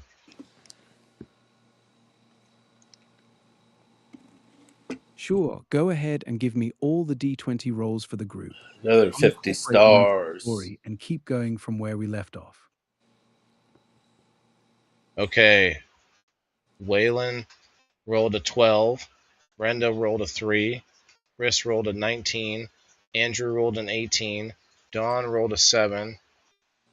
Kristen rolled a 20. And Shauna rolled an 18. Got it. So Kristen and Chris are moving like ghosts through the shadows, while Brenda is making a bit more noise than she'd like. The rest of you are somewhere in the middle. As you all creep closer to the old mall, you start to see movement ahead. Cheers. There are several twisted fungal creatures shuffling around the parking lot. They look like they were once human, but the blight has warped them into something monstrous. Their skin is covered in Thank you, dark, Gabe. pulsing growths, and they Ooh, move with an thank pulsing you. growths. jerky gait. Kristen, Jerky you gate. spot 2 of your scouts pinned down behind an overturned truck, surrounded by 4 of these creatures. They haven't noticed your group yet, but they're closing in on your friends. What does the group want to do? We're gonna have to. We already decided to Cheers. fight these guys. Remember when Dawn What kind of weapon do I have? got seen when she was scouting ahead, and we all decided to fight. Your Right concessions. to the action. The moment Dawn snaps the 2 of the blight-twisted horrors whip their heads toward her with a wet, rattling hiss. We already Their did that. fungal-covered faces split open, revealing rows of jagged, blackened teeth as they lurch forward, 30 feet and closing fast. But your crew doesn't hesitate. Kristen, with her There you go. natural 20, moves like liquid shadow, already circling wide to flank them. Chris is right behind her, his 19 letting him slip through the debris without a sound, Oh. crossbow raised. Andrew Crossbow and Shauna, raised. both rolling 18s, melt into the darkness on the opposite side, perfectly positioned for a pincer attack. Wayland, your 12 keeps you steady as you signal the charge. Only Brenda's 3 betrays her, her boots scraping loudly against concrete, drawing the attention of a third creature that snarls and turns toward her. Dawn, still exposed with her 7, stands her ground bravely, little hands gripping her makeshift spear as the first 2 horrors bear down on her. The fight is on. Kristen, you're in the perfect spot to strike first from the flank. What do you do? She's like, strike first from the flank. Yeah, I didn't hear what kind of weapons it gave me, or You can choose. Like, we'll make it up. Like, what kind of weapon do you like? Strike with my. how about a trident? Oh. Go with the mermaid theme. Kristen pulls out an old family heirloom, which seems to be some type of trident, and decides to attack. Kristen, you glide out of the shadows like a predator, that old family trident gleaming in the moonlight. As you drive I have it him on forward with storyteller deadly mode. precision. The blight-twisted creature never even sees you coming. Your trident punches straight through its fungal-riddled chest with a sickening crunch, black ichor spraying across the concrete. The thing lets out one final gurgling shriek before collapsing in a twitching heap. The rest of the horrors immediately turn toward the new threat, their fungal growths pulsing angrily. But your strike has bought Dawn a precious second. She scrambles back as one of the creatures lunges for her, its claws barely missing her arm. Chris, you're perfectly positioned with your crossbow. Andrew and Shauna are ready to strike from the other side. Brenda's still He trying gave to you a shake the crossbow at creature some that's point, but you can focused use on that her. with magic. Wayland, you're close enough to jump in wherever you're needed most. The remaining creatures are snarling and shifting, clearly confused. I got a magic wand. Multiple directions. This is your moment. Chris, what do you do? Who am I Oh. supposed to use a crossbow on? They said there was 2 people running at her. Well, maybe you decide to use 2 bolts at once, and you're just like a trick shooter or Yeah, I something. just didn't know what he was talking about. He's like, "There's 2 people running at." All right, I fire at those Well, 2. you can pick the closest one, or you can Yeah, okay. try to. I fire into the closest one. Eh, Whatever that guy's talking about. Maybe not. We had laughing for a minute. Gabe. So what do you want to do, Chris? Do you want to try to take them I both want to out? do Do what you that want guy said. Yep, kill him. to Do just the move. attack? Which one? Yep. Both of them. You want to try and shoot them at the same time? Oh, I only have 1 shot. Okay, closest Well, I one. don't know. Like you make it up. Tell me, like, you have Okay, double I'm shot, attacking the or do you have closest one with a crossbow. Okay. I mean, you can you said you have magic too. We haven't yet seen it yet. We have to, like, it's up to you whenever you. Oh, yeah, I didn't get that far. Eventually, you'll reveal it. We'll have to find out if it comes out this time. I didn't even know I had a crossbow. Right. We'll have to find out what Andrew has here soon too. He's coming up. He's one of the higher numbers. Okay. I want to say Chris, my weapon is a golden hammer. Chris, hold on. Chris decided to take his crossbow, and he wants to try to shoot both of them with 1 shot. But if he has to, he shoots the one closest. Chris, you raise your crossbow and take. Sorry, Andrew. I had to trying mute. to line up I both didn't. of the remaining creatures in one desperate I shot. couldn't respond The to you angle's tricky, while I was but you unmuted. squeeze the trigger anyway. So a golden The hammer, bolt huh? flies straight and true, punching clean through the Whoa. first creature's throat and burying itself deep into the second one's shoulder. Oh, you get them both. Horrors shriek in pain, black ichor spraying everywhere. The first one staggers and drops to its knees, gurgling horribly, while the second one rips the bolt out of its shoulder with a wet, tearing sound. Shoulders? And I thought it turns was in its his burning chest. gaze straight toward you. The wounded creature lets out a furious screech and starts charging directly at you, its fungal growths pulsing with rage. It's badly hurt, but still very much alive and now very angry. Andrew and Shauna, you're both perfectly positioned to strike from the other side. Creatures are distracted and vulnerable. What do you two do? Okay, so we'll go with Andrew first, because you said you have a golden hammer. Yeah, like sort of like Thor. Okay, it's not made of gold, is it? Because it would just keep getting dented. No. Like maybe gold plated or something. Maybe it has like a golden, copper. How about copper? Okay. And then Shauna has a magic wand, Alice, cannabis yes, of course. wand, magic growing wand. So, Shauna, do you still have the same move where you blow smoke at your enemies? Yeah, Well, she slaps him with the wand and says, "Boop, you're high." She takes the wand out and she does this, and then she flips the wand over and takes a hit off of it. And the smoke encircles them, and they cannot see or anything. The wand turns out we always thought it was a magic wand, but it was just a smoking device. Like, I actually have a wand that you can put a cart on, and you can smoke. Cool. Yeah. So that is a thing. Absolutely, it's a wandaman. Okay, Andrew pulls out his ancient family relic, which is a large hammer with a golden color to it.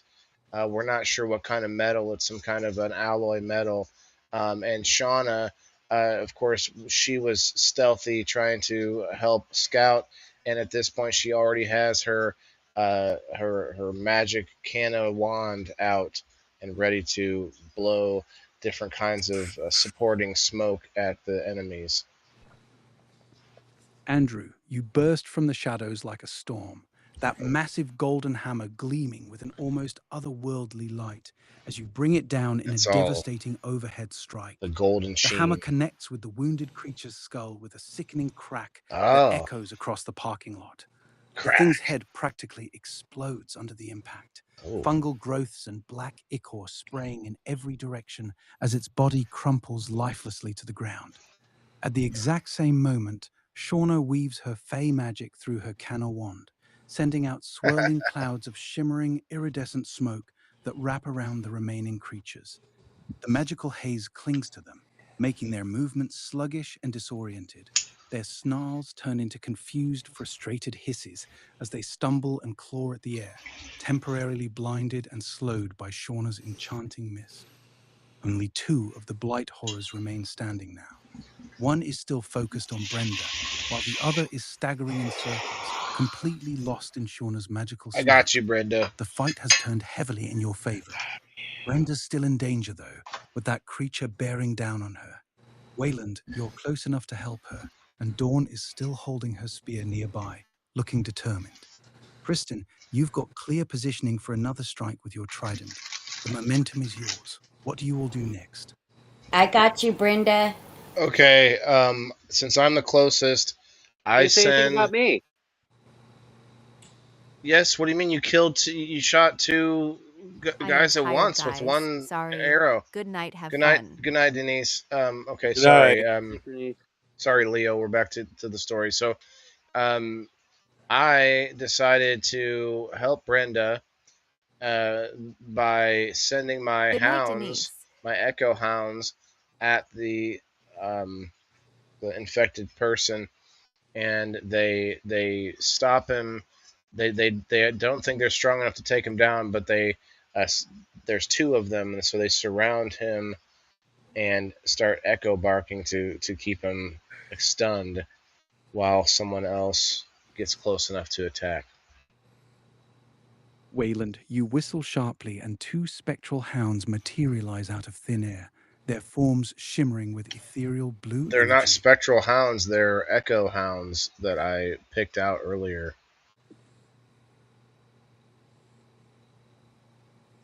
Wayland, you whistle sharply and your 2 echo hounds burst into existence beside you, their forms flickering with rippling waves of sound energy. They don't The need to massive burst. canine constructs immediately charge the blight creature threatening Brenda, positioning Not themselves on either constructs. side of the monster with perfect coordination. The moment they open their mouths, they don't bark in the normal sense.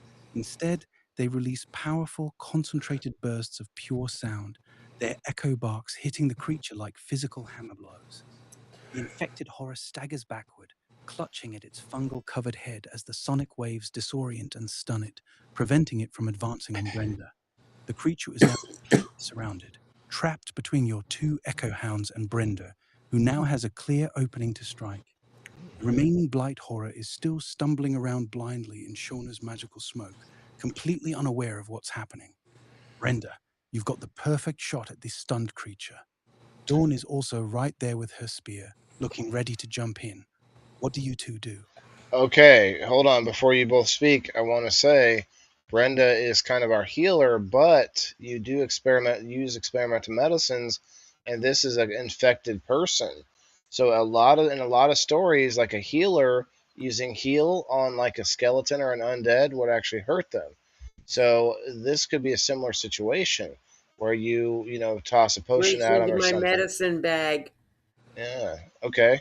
Tell Yeah. her. We'll say she reaches into her medicine bag, There's a herbal bomb. And she has hoping to use some of my weed. so hoping to grab a herbal tincture that she's made that will hopefully cleanse the infected person. Now, Dawn, you have your spear handy. Are you going in for the attack as well? Okay. So Dawn wants to go into attack. So okay, Brenda, being that she works with experimental medicines as an apothecary and kind of our group's healer, she reaches in her bag and grabs an herbal tincture that happens to have some of Shauna's good stuff in it from her cannabis grow, and she tosses it at the infected person, hoping to cleanse them. While at the same time, Dawn wants to come in uh, with her spear, and she also wants to attack, given that she can attack above the hounds. And also, I want to mention that these hounds are not constructs. These are real hounds that I brought with me that I have trained because I'm Waylon the indoor farmer, Leo. Okay. Waylon's like bringing Brenda, hounds and you shit. reach into your satchel and hurl the herbal tincture with. The glass vial shatters against the creature's chest, He doesn't. splashing the potent He's mixture not of taking medicinal herbs the and Shauna's corrections. special cannabis Like extract he's all taking it, over but its not. fungal growths. Oh, The okay. reaction is immediate and violent. The blight growths start smoking and bubbling where the tincture touches them, causing the creature to shriek in agony as the cleansing mixture burns away the corruption. At the same moment, Dawn darts forward with surprising courage for her age. She ducks between your two real hounds and drives her spear straight up into the creature's side, putting all her small body weight behind the thrust.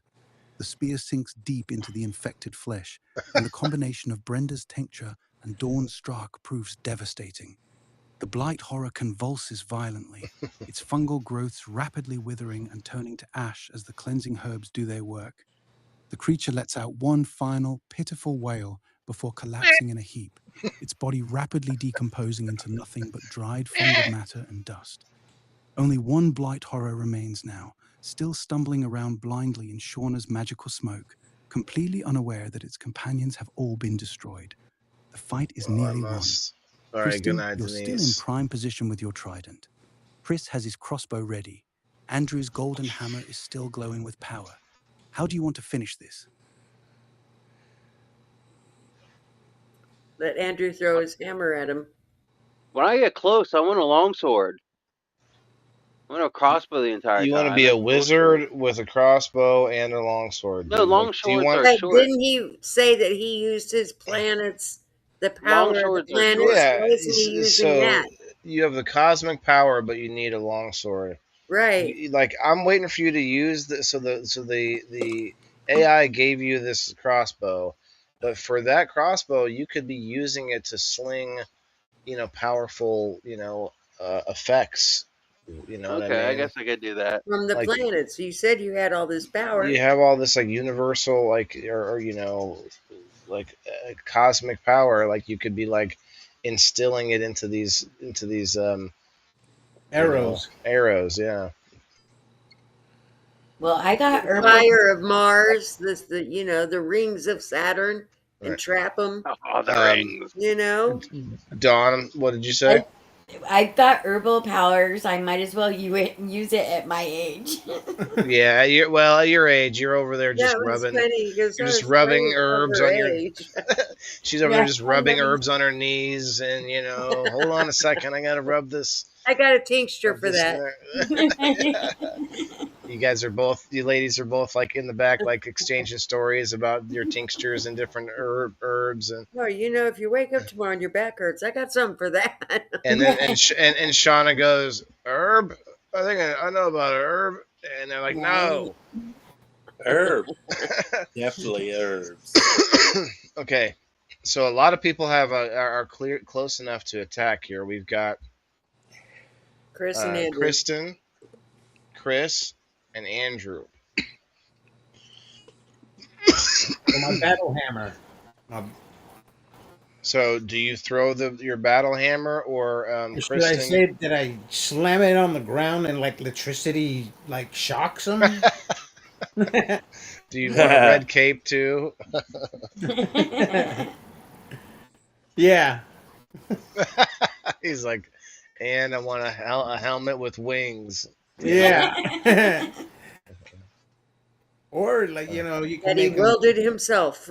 Because he's Well, a blacksmith. like you're a blacksmith, so think about that. Like think about like gadgets and like like chains and stuff that maybe you. I could you throw have. the hammer and pull it back. Right. Yeah, you have a chain hooked up to that hammer, and you can. Yep. I can strike and with them like and a then- mechanism that pulls it back. Like. Yeah. Yep. Mhm. There you go. But then we have, of course, Kristen can throw a trident, and then Chris also has the range. So One blight remains still stumbling around blindly in Shauna's magical smoke, completely unaware that its companions have been all destroyed. So this one's disoriented. Shauna's did a number on it, gave it the old number 4, Shauna number 4, Shauna glue number 4, Yeah. and so okay, maybe they all throw at the same time. Okay, since all 3 players have ranged attacks, because we've decided that Andrew's golden hammer, he's created a mechanism to attach a chain to this hammer where he can throw the hammer and then pull it back into his hand. And so all 3 players decide to use their ranged attacks on this blighted person. We don't know which one hits first, though. The I use three of you I move use in explosive perfect bolts. sync, surrounding the last remaining blight horror that's still Perfect sync. stumbling blindly in Shauna's magical smoke. Kristen strikes first, hurling her family trident with incredible force. The 3-pronged spear flies through the air and slams into the creature's chest, pinning it against a rusted car with a sickening Oh, thud. Black Kristen ichor hits it sprays from first. the wound as the monster lets out a gurgling scream. Oh, Before it can even gurgle. react, Andrew steps up and swings his chained golden hammer in a massive overhead arc. The Chained heavy golden weapon hammer. whistles through the air and smashes into the creature's shoulder with bone-crushing force. The impact so powerful it nearly rips the monster's arm clean off. The chain rattles as Hey, Andrew yanks the Teresa. hammer back to his hand. Chris doesn't even wait for the creature to fall. He fires a crossbow bolt straight into its eye socket, the bolt burying itself to the fletching with a wet crunch. The final blight horror convulses violently between the 3 devastating attacks, its body jerking and twitching before it finally goes completely still, hanging limp from Kristen's trident. Silence falls over the parking lot. All 6 of the blight creatures lie dead around you. Your 2 scouts, who had been pinned down behind the truck, slowly emerge, looking shaken but alive. One of them, a young woman named Marla, stumbles forward. "Wayland, thank the stars you all showed up when you did. Those things, they came out of nowhere. We never even heard them approaching. The danger seems to be over for now, but the night air still feels thick with tension. The old mall looms behind you, dark and silent. What do you all want to do next?"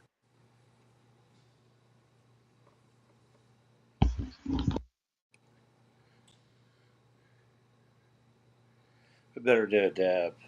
That's such a short adventure. Yeah. We got like, we'll say we thought the mission was over, but something bigger occurs, or maybe it was we go back home and regroup for a different mission. Yeah. Miss Kimwood asked us Yeah. what's next. Does that mean that our mission is complete? Not quite. Your scouts were pinned down here because they were investigating something important inside the old mall. They never got the chance to tell you what they found before the blight creatures attacked. There we go. Marla wipes black ichor There from it her is. face and looks at you with serious eyes. "We came out here because we picked up a strong radio signal coming from inside the mall. Someone, or something, has been broadcasting on a loop for the last 3 nights. The message is short. Just says, 'Survivors inside, need help. Greenhaven, if you can hear this.' And then it cuts off." She glances back at the dark, crumbling building behind her. "We were trying to find the source of the broadcast when those things ambushed us. Whatever's inside that mall, they're still in there, and they specifically called out for Greenhaven."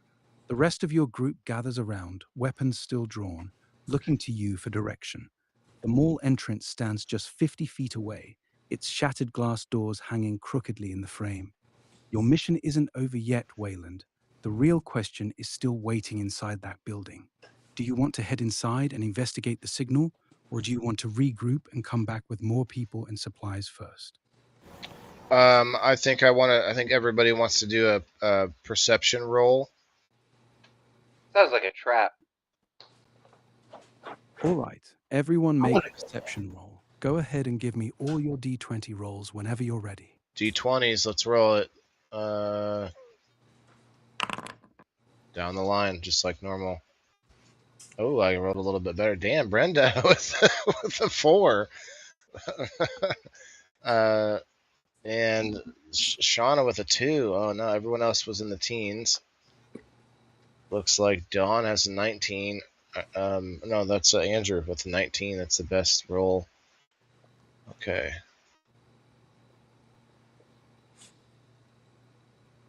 Okay. We have myself with a 17. We have Brenda with a 4. We have Chris with a 12. We have Andrew with a 19. We have Dawn with a 15. We have Kristen with a 13. And we have Shauna with a 2.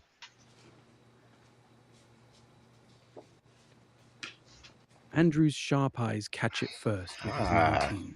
He suddenly holds up a hand, signaling everyone to freeze.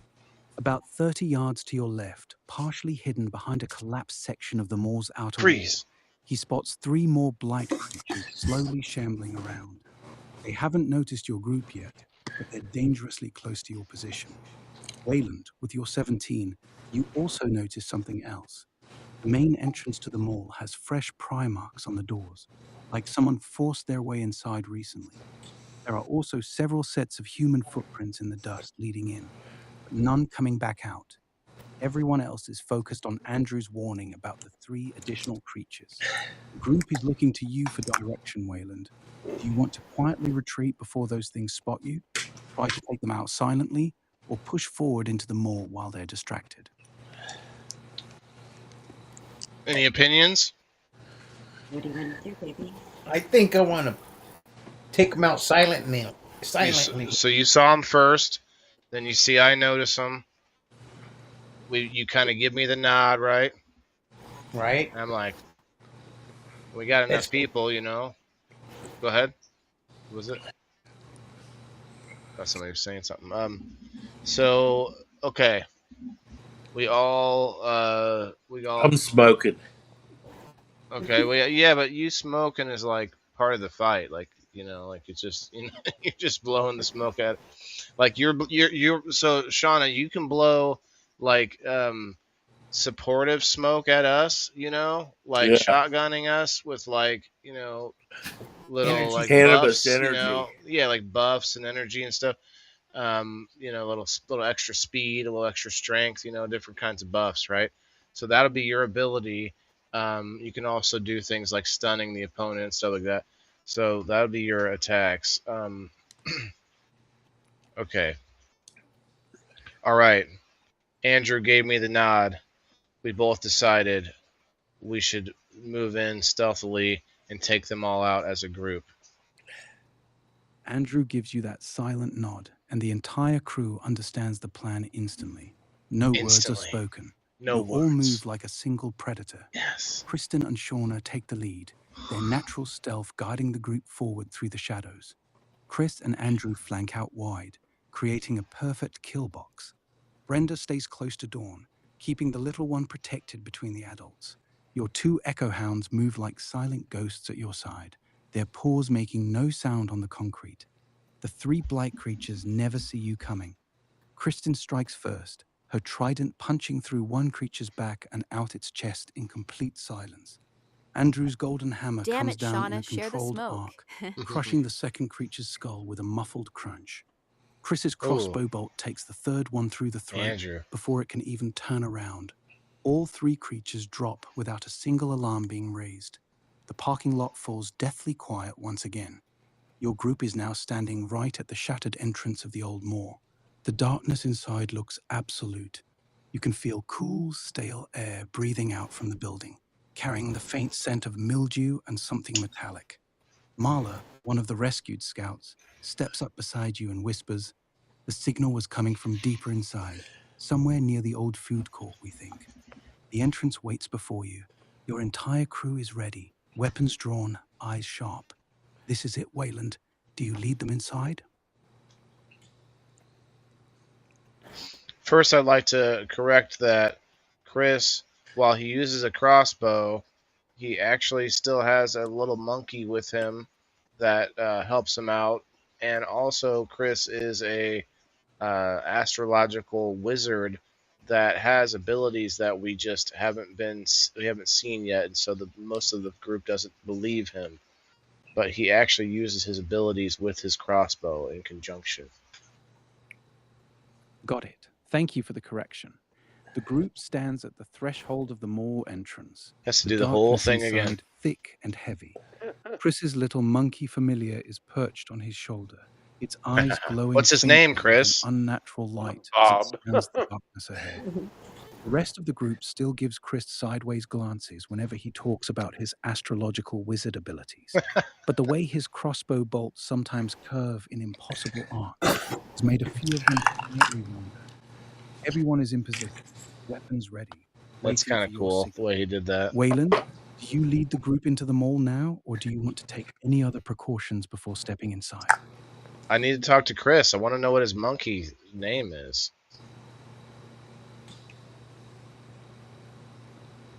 We're gonna name him Bob. Bob? Yep. Okay. This just Backwards in. is still Bob. Chris's Mr. little Chris monkey's Bob name Plummer. is Bob. Bob Plummer. And my two dogs' names are Lead and Zeppelin. Got it. Nice. Bob Plummer the monkey is now officially perched on Chris's shoulder, and your two echo hounds are named Lead and Zeppelin. The crew is still standing right at the entrance of the dark moor, waiting on you, Wayland. Do you want to lead everyone inside now? I was Yes, gonna we're say, doing do it. you remember We're going the inside, Dresden Leo. Files, where the ghost name was Bob? Is he a Alright, ghost here we monkey go. now? You give the signal, and the entire No, I'm group just moves saying. forward together, stepping through the shattered glass doors into the abandoned mall. Ooh. The moment you cross the threshold, the temperature drops noticeably. The air feels damp and stale, like it hasn't moved in years. Your footsteps echo softly down the wide, decaying corridor. Old storefronts line both sides, their signs faded and hanging crookedly. A thick layer of dust and debris covers everything. Lead and Zeppelin stay close to your legs, their ears perked up, listening intently. Bob Plummer sits on Chris's shoulder, his tiny monkey eyes glowing faintly as he scans the darkness. You've only made it about 30 feet inside when Andrew suddenly stops and raises his fist. Everyone freezes. Up ahead, where the corridor opens into the main atrium, you can see the faint glow of a small fire flickering. Someone has set up a makeshift camp right in the middle of the old food court. You can hear low voices, human voices. Marla whispers behind you. That's where the radio signal was coming from. The group is tense, weapons ready. You can see at least 3 silhouettes moving around the fire, but it's hard to make out any details from this distance. What do you want to do, Wayland? Do you approach openly, try to get closer and observe them first, or send someone ahead to scout? That's okay, Gabe. Tag them. Tag some people. I don't really get a lot of people tagging people in my chat. Go ahead. I've been saying this. Don? I'll go ahead and scout ahead. Okay. Um, but I was talking to Gabe because he was talking about tagging people too much. But yeah, tag people because I'm actually looking to find somebody that will start making a list, and anyone that wants to get on the list that to be tagged when we're live, when we actually do a show. Just because there's a bunch of people that will say, "Oh, I don't get the mess, I don't get the notifications or whatever," and if that's not just BS, if you actually want to know we're live, get on the list, and we'll just have somebody tagging you, or I'll do it for a while. Anyway, so Don wants to scout again.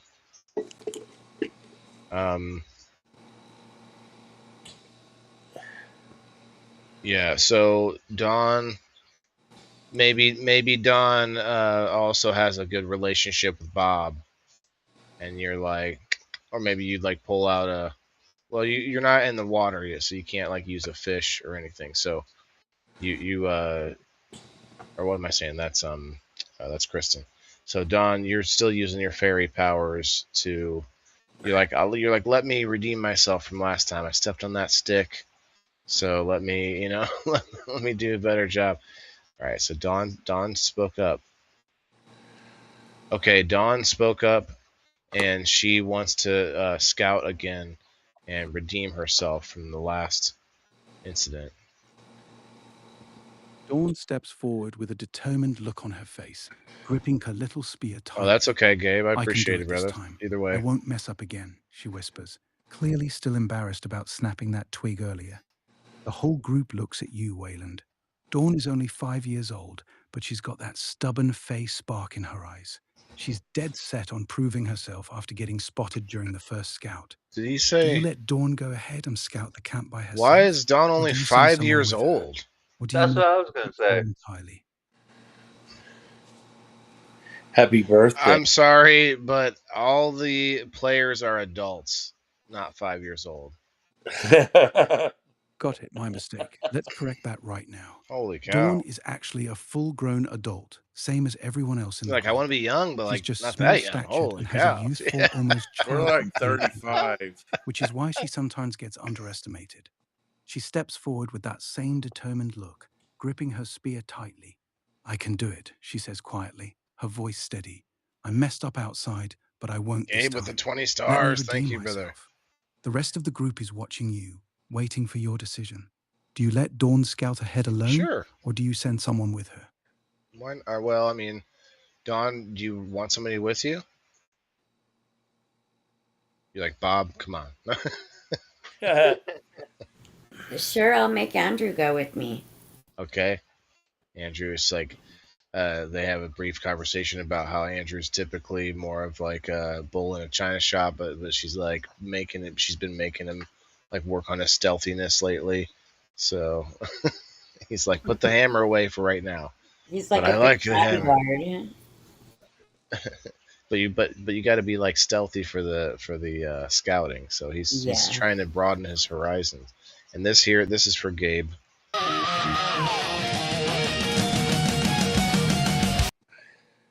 Yeah, I'll play that all night long. Keep it coming. I'm just kidding. All right.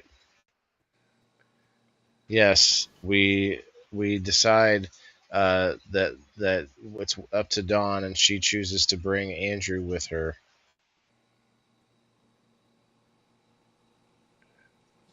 Dawn nods and immediately points to Andrew. You're with me. The two of them move forward together, slipping silently down the dark corridor toward the flickering firelight. Andrew's golden hammer is slung across his back, and Dawn moves with surprising grace for someone so small. The rest of you stay back, waiting in the shadows.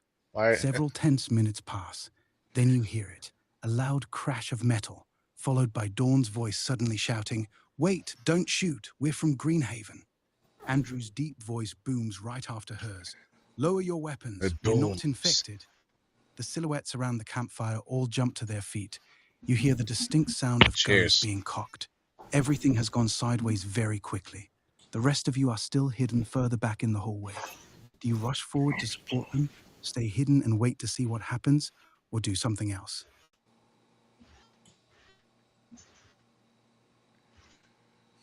What say you? Hey, everybody? Anybody?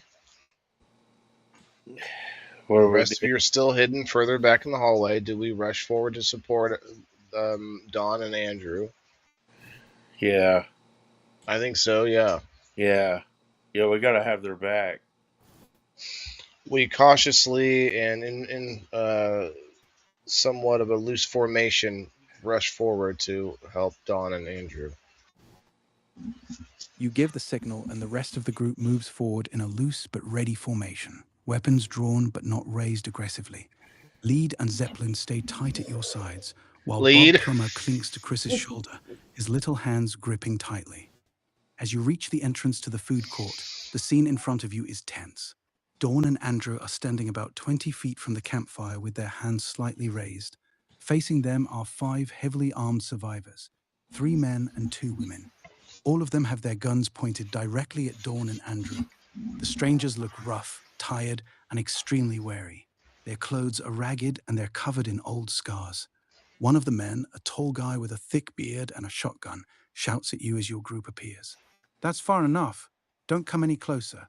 Who the hell are you people? The situation is on a knife's edge. One wrong move and this could turn into a bloodbath. You're now close enough to speak. What do you say to them, Wayland? Yes, I say, pardon me, but do you have any Grey Poupon? Some toast.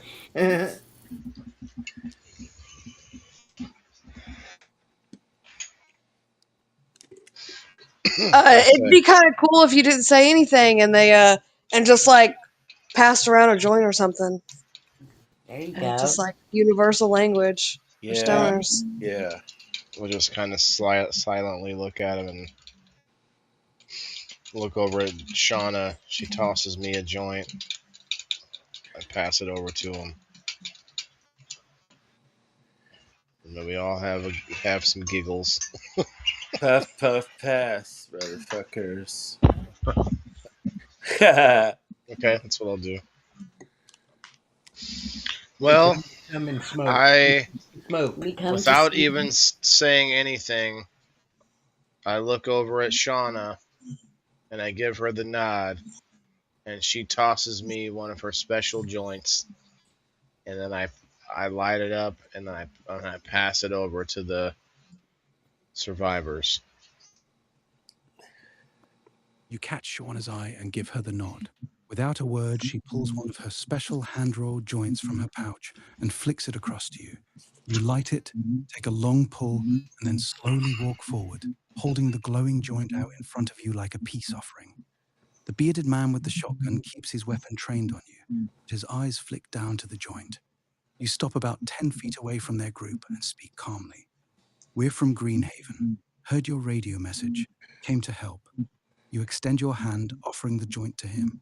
For a long moment, nobody moves. The tension is thick enough to choke on. There's a bit of an echo from somebody. Then the bearded man slowly lowers his shotgun, steps forward, takes the joint from your hand, and takes a deep pull. After holding it in for a few seconds, he exhales a long cloud of sweet-smelling smoke and finally speaks. Name's Harlan. These are my people. He looks you up and down, then glances at the rest of your crew. You really come all the way out here just because you heard our signal? The other survivors slowly start lowering their weapons. The immediate threat of violence seems to be easing, but they're still clearly guarded. Harlan takes another pull from the joint and passes it to the woman next to him before looking back at you. So, what now, Greenhaven?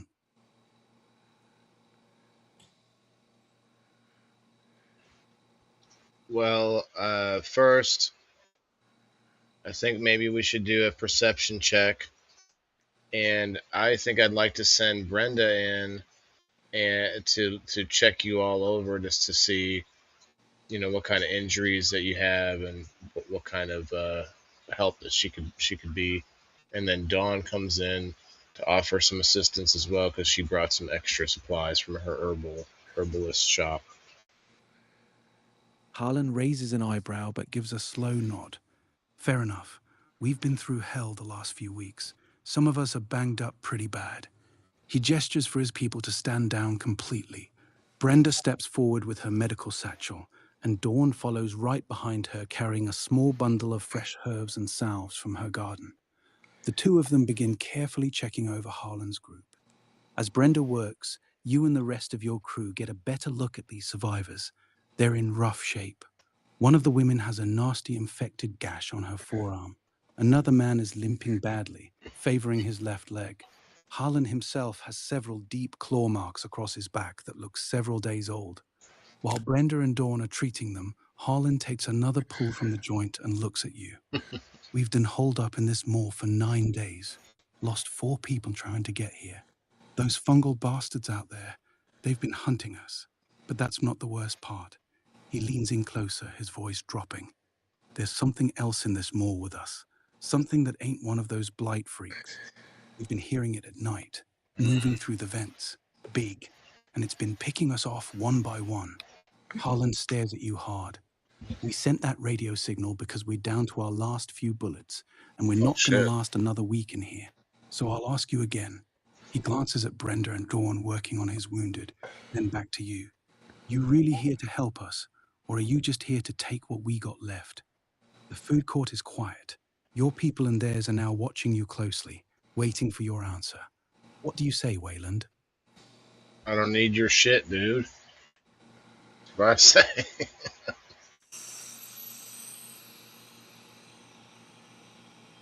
Anyone have anything? Maybe, you know, well, he didn't let me do the perception check.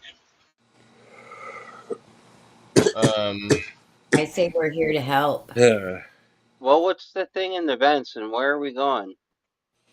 Well, I just let him know that we are here to help, but Chris, Extra Crispy, speaks up and asks what's going on with the ventilation system. And Andrew, I also direct Andrew to kind of check out the structure and kind of look around at the area they've been staying to like check for safety and stuff like that. You look Harlan in the eye and tell him plainly, we're here to help. That's the truth. Before Harlan can respond, Chris steps forward, his little monkey Bob Plumber still perched on his shoulder. Hold up, Chris says.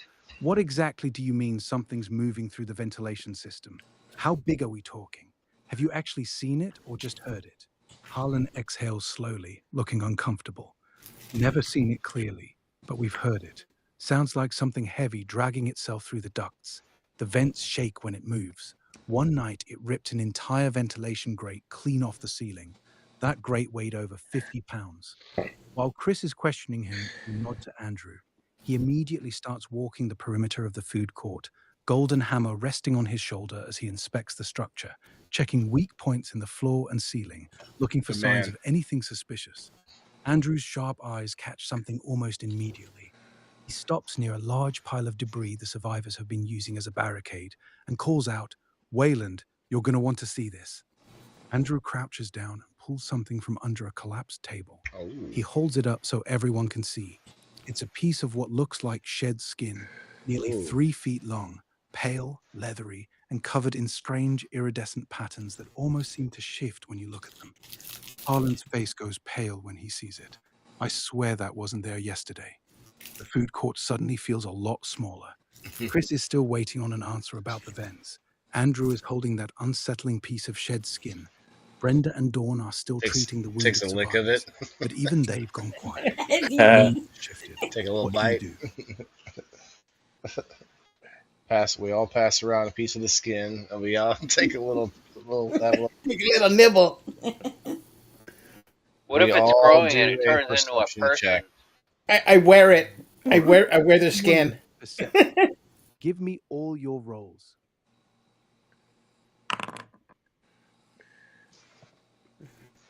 Like the Texas Chainsaw Massacre, I wear their skin. Yeah. He just puts it on as armor. Yeah. It does what it's told. It puts the lotion on the skin or it gets the hose again. Right. Okay. I rolled an 11. Brenda rolled a 10. Chris rolled a 17. Andrew rolled a 15. Don rolled a 4. Kristen rolled an 8. And Shauna rolled a 15. We're on double digits, finally. Andrew's 15 catching Barely. at almost the same moment. Right. Both of them suddenly go completely still, heads tilting upward. Chris raises a hand for silence. Shh. That's when you all hear it. A low, wet scraping sound coming from directly above you, moving slowly across the ceiling. It sounds heavy. The metal ventilation ducts creak and groan under the weight of whatever is crawling through them. Dust sifts down from the ceiling tiles as the thing slowly drags itself across the food court, directly over your heads. It stops. For several long seconds, there is complete silence. Then you hear a soft, wet clicking sound, like claws gently tapping against metal, as if it's trying to figure out exactly where you all are. Harlan's group looks terrified. One of the women actually starts shaking. Chris whispers very quietly, "It's right above us, and I think it's listening." The entire food court is dead silent. Everyone is looking up at the ceiling. Your move, Wayland. What do you do? It's a giant nut sack scraping across there. We need backup. We need backup. It's just a nut sack that's dragging itself through the ventilation system. Um, hmm. So it's nearby. It's coming towards us. I choose to get everybody in position. You know, Shauna in the back with Brenda, and we've got I guess Chris would be in the back. Just empty the clip, Waylon. Empty the clip. Kill them all. Kill them all. Empty the clip. I'm gonna call forth our my goats and my chicken to like light up the area, and maybe I can call. Can I roll a dice to see how many of them I can call? Let's see. Can we have night vision? Okay, so I originally had 4 different animals since I'm the farmer that were like trained animals that I could call upon. Is it possible for me to call upon all 4? Can I do a roll to find out how many of the 4 I can call upon? Yeah, that makes sense for your character. Since you're Wayland the indoor farmer with a special connection to animals, I'll let you try to call all 4 of your trained companions at once. Go ahead and roll a d20 for me. This will determine how many of your 4 animals successfully answer your call and how quickly they arrive. The higher the roll, the more animals that show up to help. A really good roll might even give them some kind of advantage when they get here. Go ahead and roll. I rolled a 16. Nice Not bad. roll. Not With a bad. 16, 3 out of your 4 trained animals answer the call. You let out a sharp, specific whistle that echoes through the food court. A few moments later, you hear heavy footsteps and the sound of claws scrambling across The tile. Black Panther. Lead What? and Zeppelin, your 2 echo hounds, come bounding into the food court from the hallway. Right behind them is a large, sleek black panther named Shadow, one of your most loyal hunting cats from the old zoo. No. Unfortunately, your 4th animal, the massive grizzly bear you've been working with, doesn't respond to the call. He's either too far away or too deep in the mall to hear you. So now you have No. I actually want to call the chicken that can give us glowing eggs, and I want to call the goats the grass-backed goats, or what are they called, moss-backed goats, that can be good for defense, along with my 2 hounds. So they are actually 3 different categories, but the goats are a pair and the hounds are a pair. We need the chickens for visibility in the darkness. Got it. Thank you for the correction. With your 16, you successfully call in 3 of your 4 animal companions. You let out a series of sharp, distinct whistles. A few moments later, your animals come running. Lead and Zeppelin, your 2 loyal echo hounds, come charging into the food court first, ears perked and alert. Right behind them trot your pair of moss-backed goats, tough, sturdy animals with thick green moss growing across their backs like natural Boss fight. Their horns are sharp and their eyes glow with that strange fey energy. Last to arrive is Cluck, your special chicken. The moment she steps into the food court, she begins glowing with soft, golden, bioluminescent light, illuminating the entire area around the campfire Do like it, a living lady. lantern. The food court is now much better lit thanks to her. Unfortunately, your 4th animal companion didn't answer the call this time. So currently with you, you have Lead and Zeppelin, your 2 echo hounds, You just said a it. pair of moss-backed goats, Pluck the glowing chicken.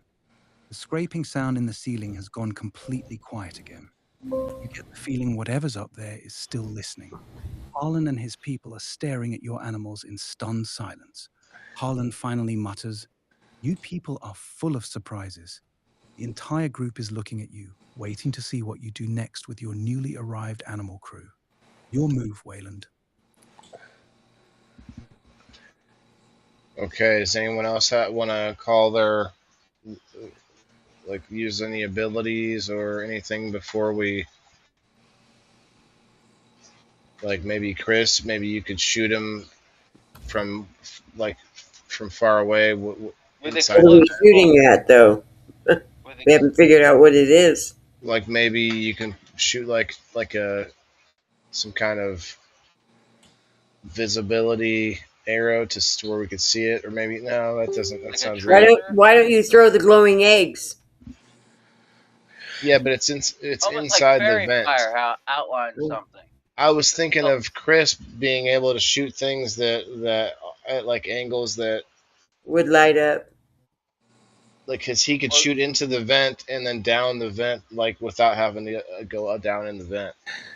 You know, maybe you send your monkey down in the vent with the eggs. yeah, I Yeah. could do The that. monkey has glowing eyes, And and Bob's a badass. I'm gonna have to go to bed. You'll have to kill me off or something. That's okay. We can we can have you like I don't know head back towards town or something. Okay. No, but no worries. Yeah. Hey, have a good night, Shauna. You We too. can end it really whenever. We're at about 2 hours. Not doing bad. Thank you for hanging out. Hey, thanks for having me. Yeah, no problem.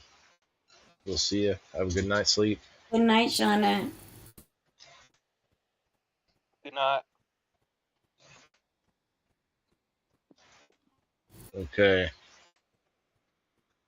Now I gotta know what this thing is. Like so Andrew had like skin. It looked was it like scaly skin, I wonder? Scaly. What I kind think it of Like was supposed to be like a some sort of lizard snake. or a snake? Yeah, that's what I was thinking. So if we saw the skin, can we maybe we can look at that take a little bit closer look at the skin while we're waiting to find out what this thing is? Good Because night, well, Shauna. because we're not I'm not isn't sending anybody up in the vent. Go ahead, Andrew. isn't Brenda a nurse? Doesn't she have like some kind of tools to analyze it? Just analyzing tools. Yeah. You're muted, Brenda. Brenda. Yeah, when we find out where it is, do we know Well, where it is? Then I can send something. it's in the vents, but But I I don't. have Right the I'm not above going skin. to us. send anyone up in there. But I Well, I have could the skin. It's right send above like a us. gas tincture or something. I can talk to sea creatures if it happens to be a sea creature. Hmm. Can I shoot a knockout gas dart up in there? That's why I said I could shoot something in there out of my pouch. Maybe we can block it. I can block it with my magic hammer. Bend up the Smash the vent thing Yeah. so it bend the can't go vent up through. or, and close it. I want to know what it is first. Yeah. How about, well, we're gonna try to trap it Well, I'm a by closing. fairy. I can go in there and check it out. I'm little. I don't know if I want to sacrifice you like that, Don. This could be where we sacrifice Shauna. Right? I'm a smart fairy. I'm a smart We fairy. I'm not gonna get sacrifice caught. Shauna, and Can she the goes in fairy and shrink dies. people? No, No. but fairies like can kind of go invisible. Yeah. Um, Well, Chris is a wizard, right? Yeah. I was saying I could shoot a dart in there to like What is have your some sort of like? What knockout kind of gas. magic do you have? what I want to, what I well, he wants to shoot like a knockout dart, but what I want you to do, Chris, is I Oh, want you to be like, no, I can see where my arrows go. I'm telling you, I could see it, and like, and he kind of like again, we all think he's kind of crazy, and he's like hitting himself in the head. He's like, I can see it, I can see where my arrows are at, like, you know, and we're like, Like a and we tracking arrow.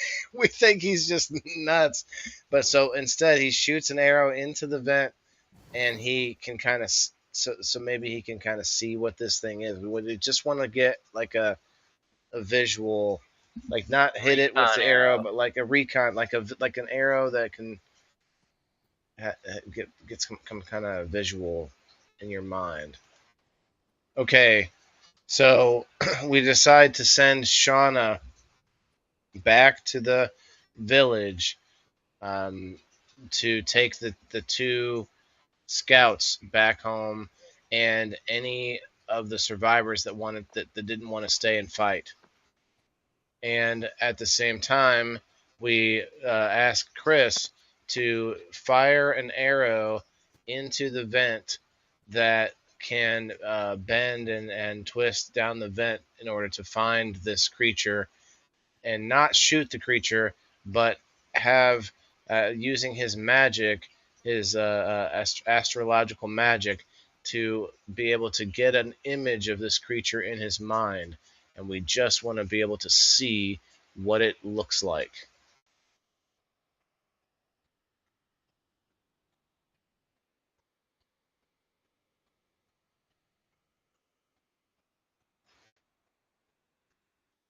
I think I gave it too much.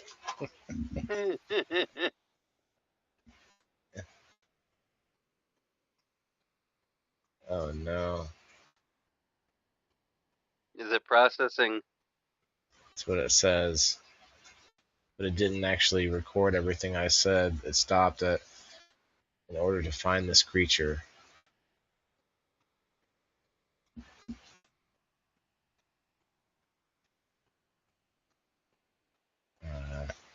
Last time I fixed it without having to refresh by switching people.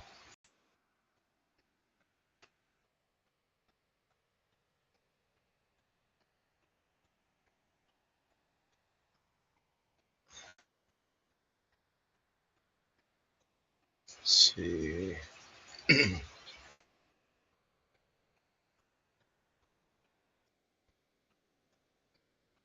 Are you there, Eva?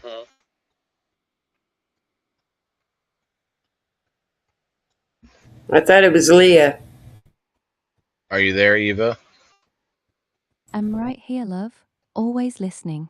What's on your mind? Can we pick up the adventure where we left off? Got it.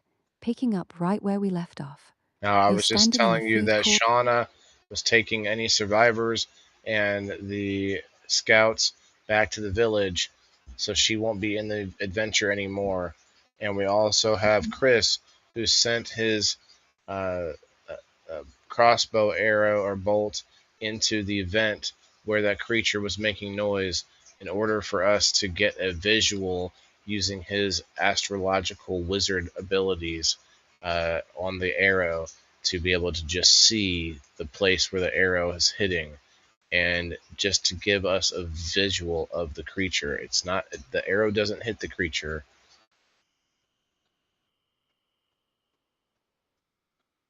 Got it. Thank you for the recap. Let me set the scene properly.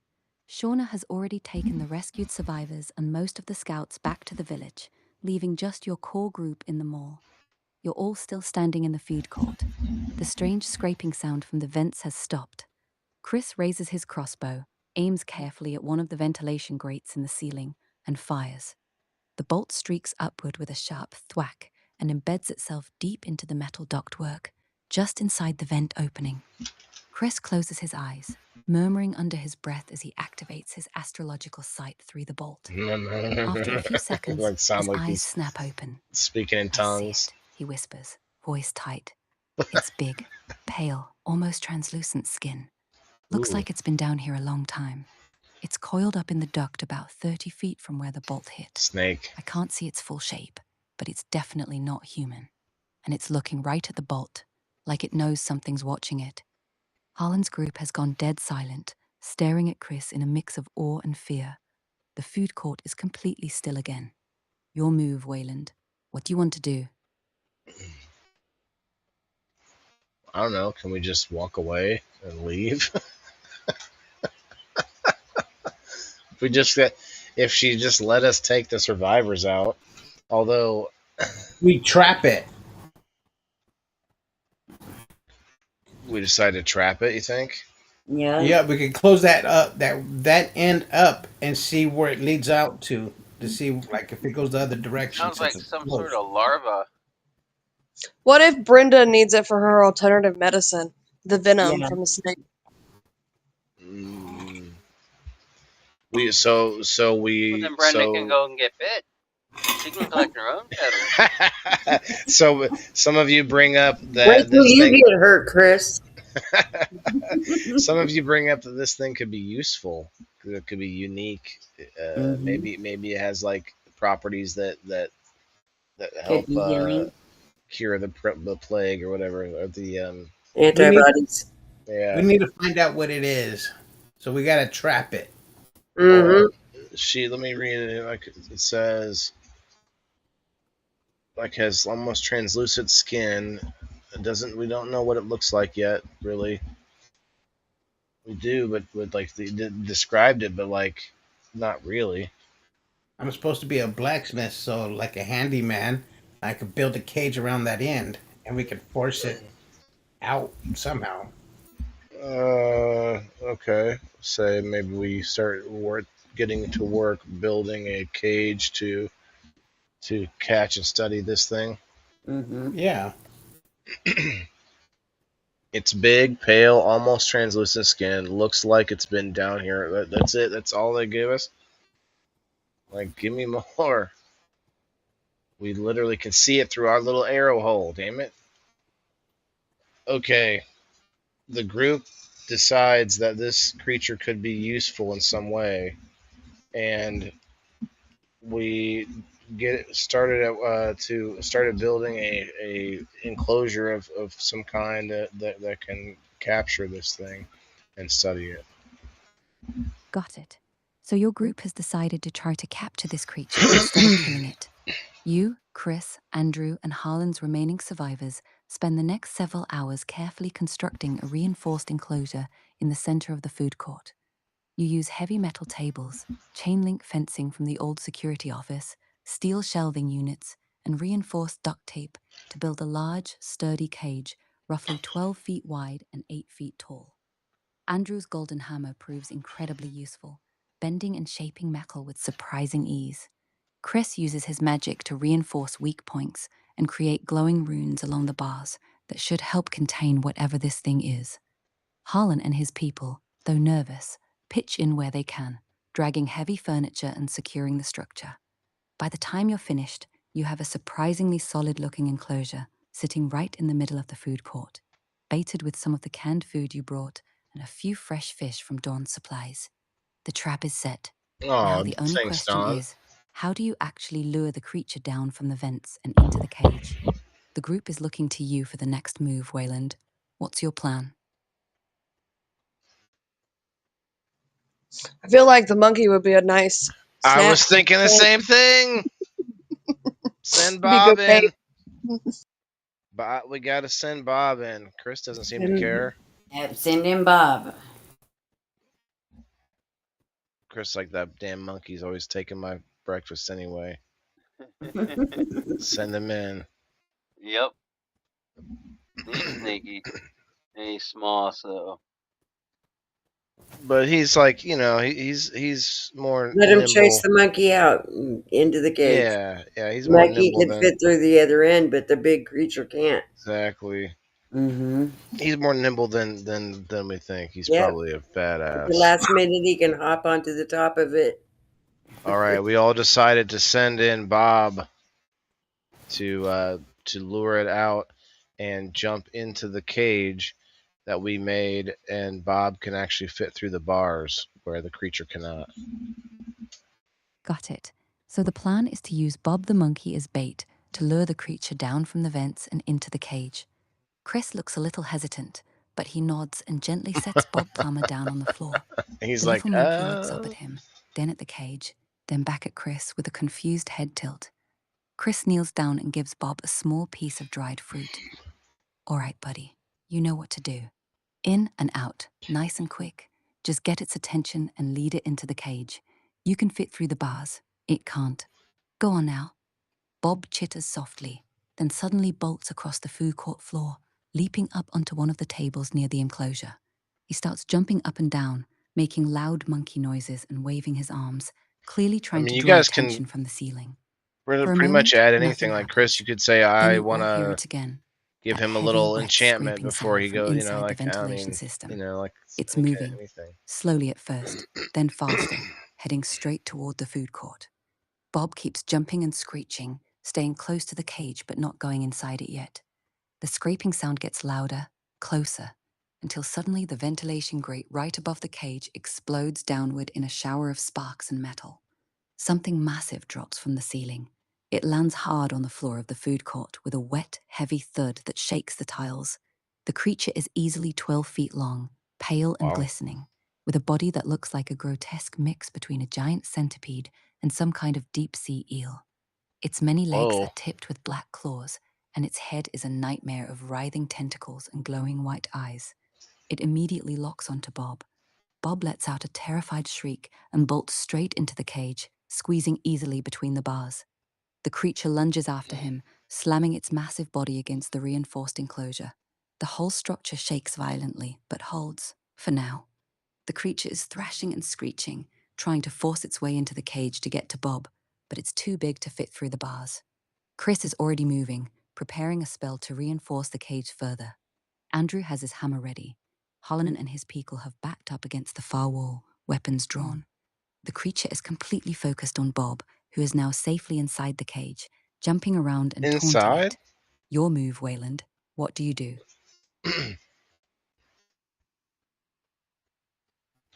The creature is inside the cage, and Bob has jumped in and then out of the cage while the creature was trapped inside. Got it. Let me correct that. The creature slams into the cage, but just as it does, Bob, quick as lightning, darts between the bars and leaps out of the enclosure, landing safely on the floor beside Chris. The massive pale creature is now fully inside the reinforced cage, thrashing violently. Its long, segmented body slams against the metal bars and chain link fencing, causing the entire structure to groan and shake. Sparks fly as its claws scrape against the reinforced steel. It lets out a horrifying, wet screech that echoes through the Getting entire tired, food court. everyone. Several Have of a the ceiling wonderful tiles night. crack and fall from You the too, sound alone. Alice. The cage is holding, We'll but it's probably wrap clearly up under here in a little immense bit. We strain. can kind of The just creature is stop it far at stronger than you any anticipated. time, really. Chris immediately begins channeling magic into the glowing runes along the bars, trying to reinforce them. Andrew stands ready with his golden hammer, prepared to strike if anything gives way. Harlan and his survivors are pressed against the far wall, eyes wide with terror. The creature continues to rage inside the cage, its many glowing white eyes Breathe in the darting cage. around wildly, searching for Bob. Its tentacles writhe and slap against the bars, leaving behind a thick, glistening mucus. The cage is holding for now, but you can see several of the joints starting to bend under the creature's fury. What do you do, Wayland? I want to go up and take samples of the sludge. Okay. I think I'm going to get with Andrew to maybe see if we can reinforce that baby a little bit more. I want to try and communicate with it. Yeah, Yeah. communicate with it, Kristen. See what you could do, Kristen. Yeah, you see that it's like part eel or whatever. You're like, oh, Yeah. maybe I can talk to it. It's wet. It's wet. Yeah, it said it's wet. Yeah, it is. Got me laughing. Okay, Yeah. sorry. So Brenda wants to go up and get a sample of the sludge that's coming through on the outside of the cage, and Kristen said that she might be able to talk to it since it has part eel DNA, and I decided to talk to Andrew about maybe reinforcing the cage a little bit more. I've been working on Well, reinforcements right for the where we past left 3 off. turns. The creature is Yeah, still that's why I'm not thrashing talking to violently you inside the anymore about reinforced cage. like you're doing your Its thing. massive body slamming against the bars. Thick, glistening mucus is dripping down the outside of the enclosure, pooling on the floor. Brenda, ever the scientist, Glistening. grabs a small glass vial from her satchel and Yum. cautiously approaches the cage. She She gives it a dips the taste. vial into the thick, iridescent sludge Moist. oozing from the creature's body and quickly seals it, stepping back before one of the thrashing tentacles can reach her. At the same time, Kristen steps forward, her eyes glowing with a soft blue light. She begins speaking in a strange melodic language, trying to communicate with the creature using her connection to aquatic life. The eel-like parts of the monster seem to react.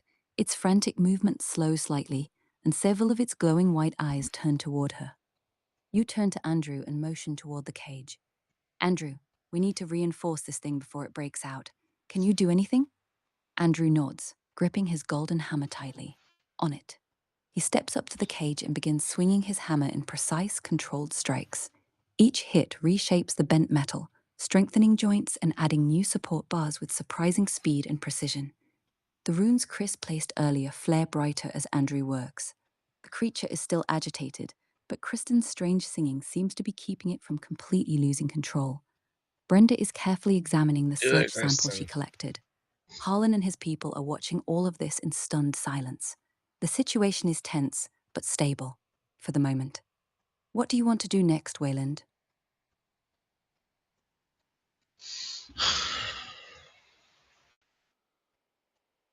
Do we take it with us? Depends if Kristen can continue to calm it enough. And We I've got gotta to analyze what the sludge can do. Are you making progress on domesticating it? What'd you say, Andrew?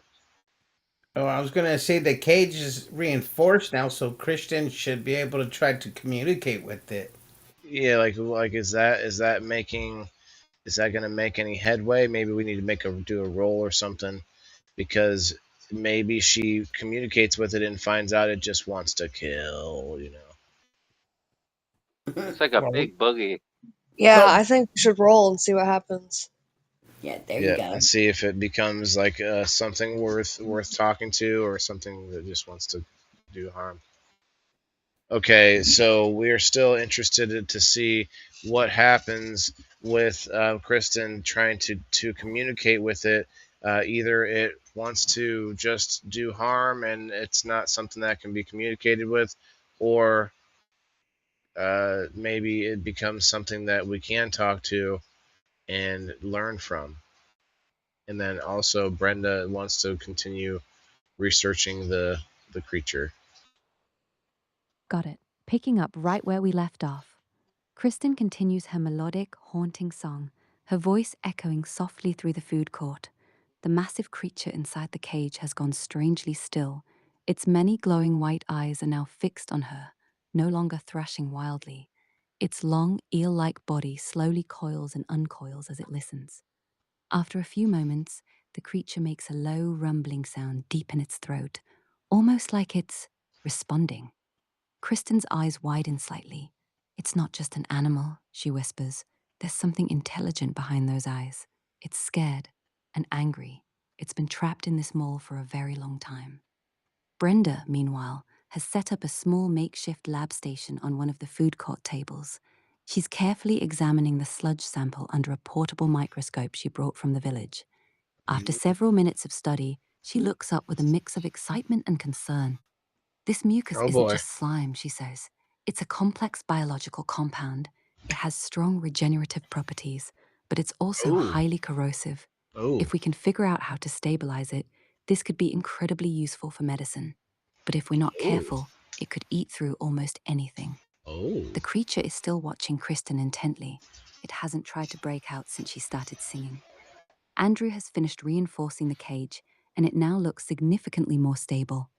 Harlan and his survivors are watching all of this in stunned silence, clearly overwhelmed by what they're seeing. The situation feels strangely calm now. What would you like to do next, Wayland?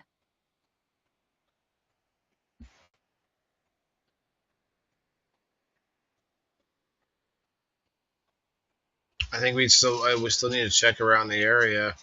What if there's like maybe the thing has babies, or you know, it's like a whole colony of them or something.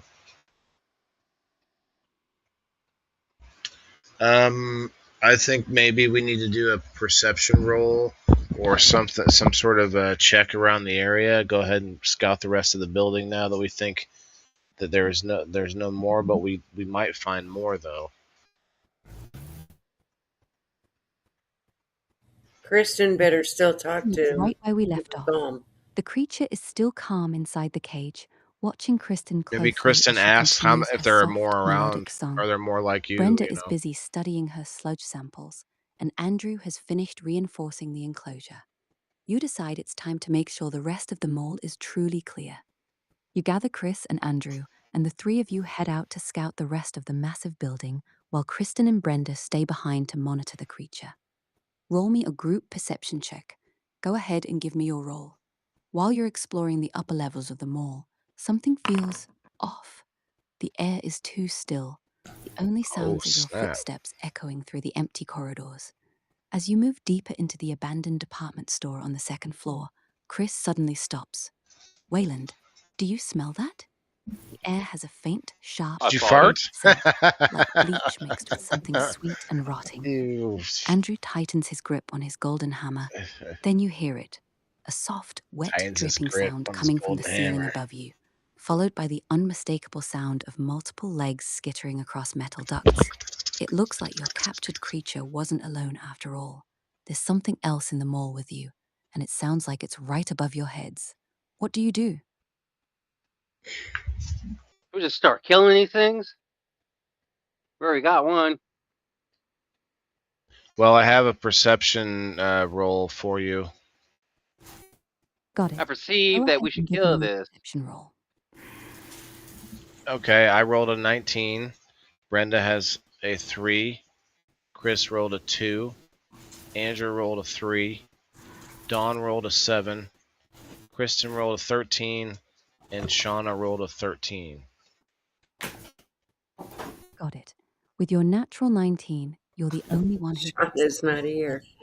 While the rest of the group is focused on the Oops, creature in the my cage, bad. your sharp senses catch something the others miss. You hear faint scratching I'm sounds coming sorry, from the without ventilator. Shauna there, she had already left. She's not in the adventure. Go ahead. Got it. My mistake. No, not your Shauna's already mistake. gone. My mistake. With your natural 19, you're the only one who picks up on it clearly. While the rest of the group is still focused on the creature in the cage, your sharp senses catch something the others completely miss. You hear faint scratching sounds coming from the ventilation system again, but this time, they're coming from a completely different direction than the cage. There's more than one of these things in the mall. You quietly signal to Chris and Andrew. They both freeze, immediately understanding your warning. Chris silently knocks another bolt, while Andrew grips his golden hammer tighter. The scratching sound Tighter. slowly moves across the ceiling, heading toward the far end of the food court, away from the cage where the first creature is still calmly watching Kristen.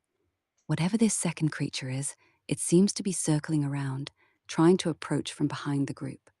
Brenda is still completely absorbed in her research and hasn't noticed anything. Kristen is still softly singing to the captured creature. Dawn is quietly tending to one of the wounded survivors. The second creature is getting closer. Your move, Wayland. What do you do?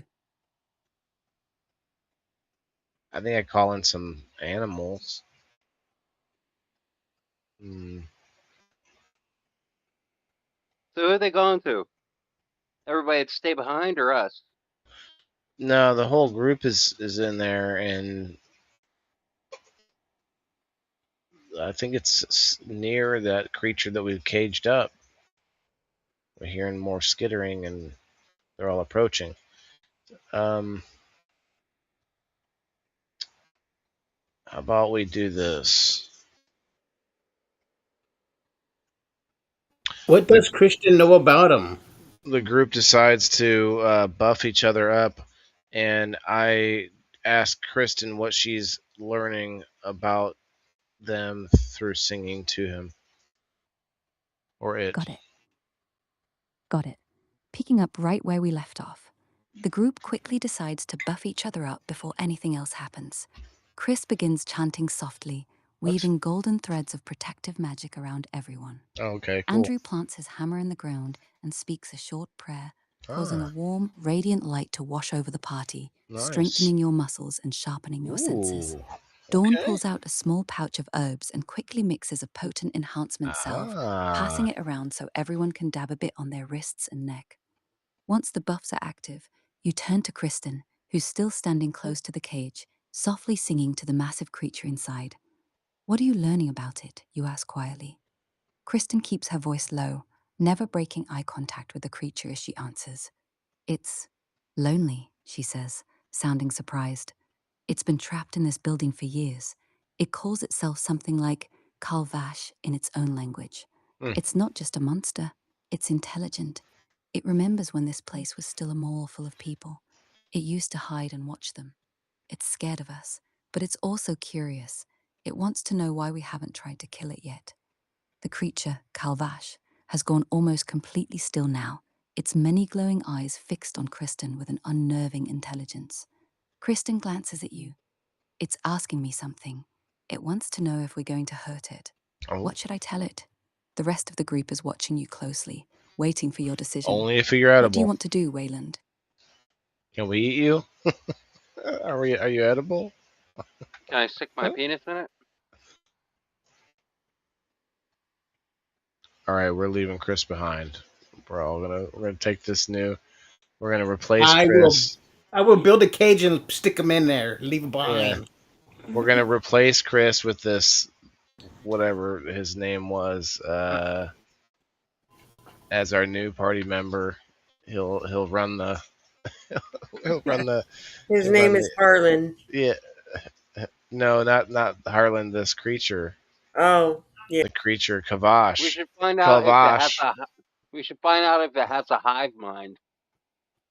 Nope, Kalvash. He's the new man. He's our buddy. We're gonna leave you and exchange him. We'll leave him tied to a stick. Well, if he's lonely, I offer him space on my farm where I can feed him, fresh food, and maybe he can help us out in our community.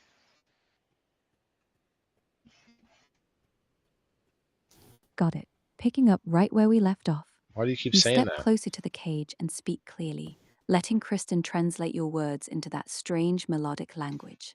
Tell him he doesn't have to be lonely anymore. If he wants, With he can come farmers live on my only. farm. I'll make sure he has plenty of fresh food, You don't a have to safe be place to lonely stay, and he can help with protect our community if he indoor chooses farmers to. only. Kristen translates your offer, her voice soft and steady. The creature, Kalvash, goes completely still. Its glowing white eyes slowly blink one after another as it processes what you've said. For several long seconds, there is total silence in the food court. Then something remarkable happens. The massive creature slowly lowers its head until it's resting on the floor of the cage, its tentacles going limp. It lets out a deep, rumbling sound that almost sounds And then ask for a relieved. belly rub. Kristen's eyes widen. He accepts, she whispers, clearly moved. He says he's tired of being alone. He'll go with you. The tension in the room instantly shifts. Harlan and his survivors look completely stunned. Brenda is smiling like she just won the lottery. Harlan and his Even Andrew survivors gives you an still they're approving just nod. stunned every time. Chris looks at you with a Everything grin. we do. Well, looks like we just adopted a 12-foot nightmare eel centipede. You really do collect the strangest I'm pets, gonna ride Wayland. him. The creature is now calm and cooperative inside the cage. What would you like to do next? Name him. He has to have his own name. Yep, he's got to have a name. I have to think about his name. Or Kristen could ask him what his name is. Right where Oh, we there you go. That's what stand I there for Oh, a moment, actually, looking at the I'm gonna name him Kalvash, or Cal for short. Okay. Got it. Picking up right where we left off, you look at the massive creature resting calmly in the cage and speak with a smile. I've decided on a name.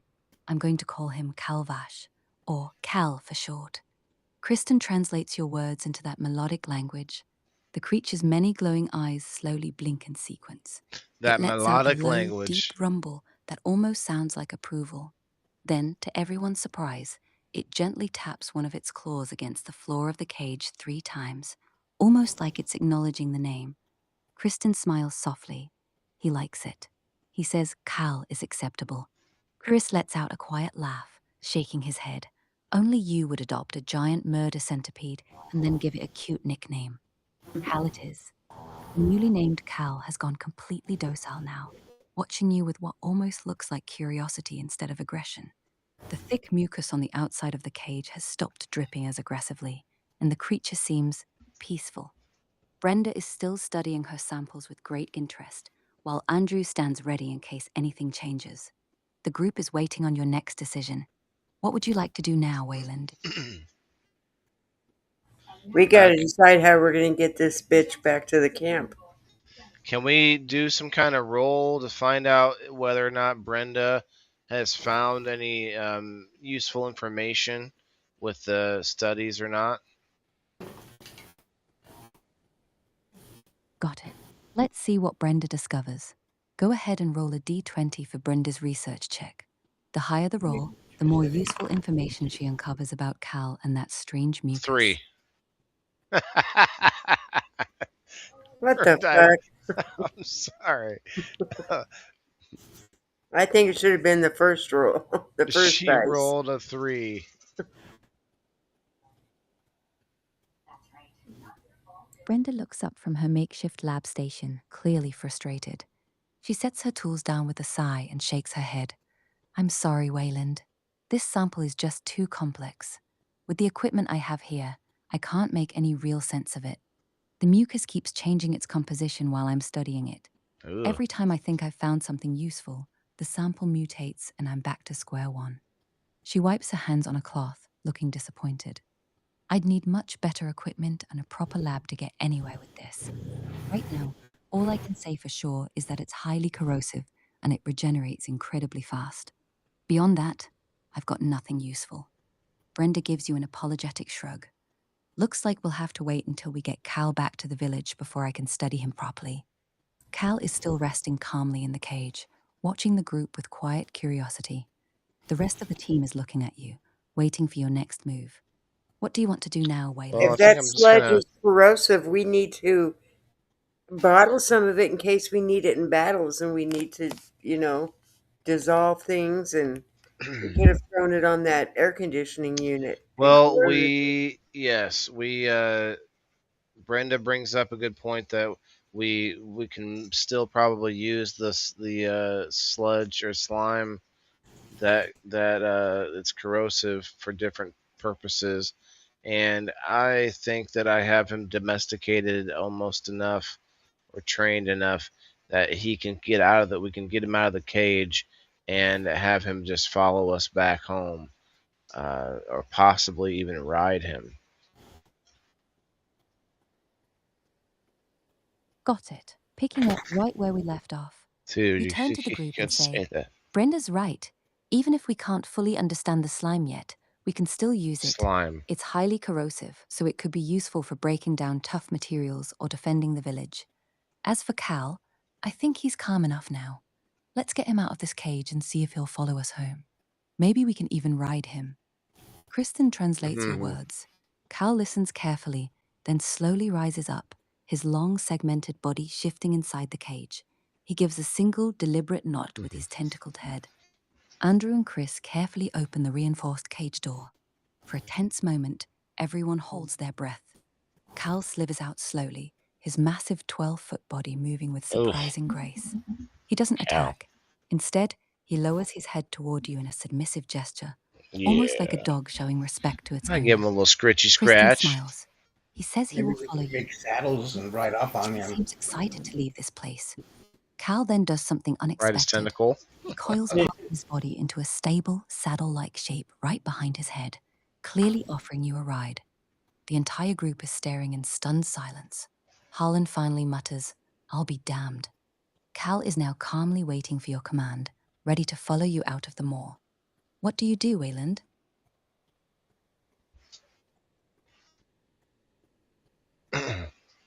Well, I think we gather everybody together and decide to go back home. Got it. Picking up right where we left off. Food? You gather the entire group together in the food court. Chris, Andrew, Brenda, Dawn, Kristen, Harlan, and the remaining survivors. With Cal now calmly waiting beside you, you give the order. All right, everyone, let's gather our things and head back home. We've done what we came here to do. The group quickly packs up their supplies. Harlan and his people look both relieved and nervous about traveling with the massive creature, but after seeing how docile Cal has become, they don't argue. You climb up onto Cal's back, settling into the natural saddle formed by his coiled body. Yes. The creature rises smoothly, lifting you nearly 10 feet off the ground. Whoa. From up here, Shit. you have a commanding view of the entire food court. With a gentle command, Cal begins slithering forward, his many clawed legs moving in perfect rhythm. The rest of the group falls in behind you, Chris and Andrew on either side, Brenda and Dawn keeping an eye on the wounded survivors, and Harlan's people bringing up the rear. As you lead your strange procession out of the mall and into the sunlight, Cal lets out a deep, resonant call that echoes across the overgrown parking lot. It almost sounds happy. The journey back to your village begins. You're riding a 12-foot intelligent nightmare creature like it's a loyal steed, with a Yes. ragtag group of survivors following behind you. This is definitely one of the weirder victories you've had. Would you like me to continue with what happens on the journey back home, or do you want to jump straight to arriving at the village? I think we're jumping straight to the village, but I do want to get her to do a little synopsis, maybe, or a little, like, let's see. She can tell us what happens on the way home, as long as it's not any side mission, Yeah, I mean, I'm just. and we arrive home. Yeah. You can give us a short version of what happens on the way home. Um, and then when we get back, I'd like to get a summary of the entire journey. The journey home is surprisingly calm. Cal moves smoothly through the overgrown streets, his many legs making almost no sound. The survivors are nervous at first, but after a couple hours they start to relax, especially when they see how protective Cal is. He crushes two small blight creatures that get too close without you even giving him a command. By the time you reach the village, word has already spread. A crowd gathers at the entrance as you ride in on the back of a 12-foot pale monster.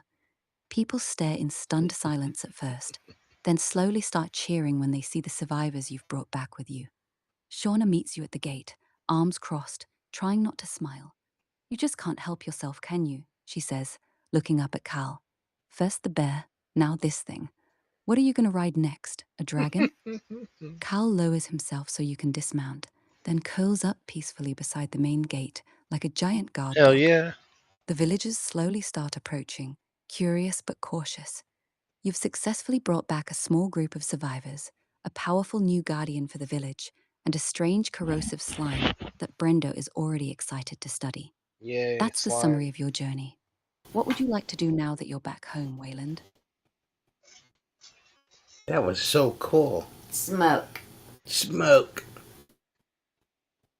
Okay, we're all going to take a smoke break while you tell us uh, a little summary Synopsis. of the entire journey from the beginning.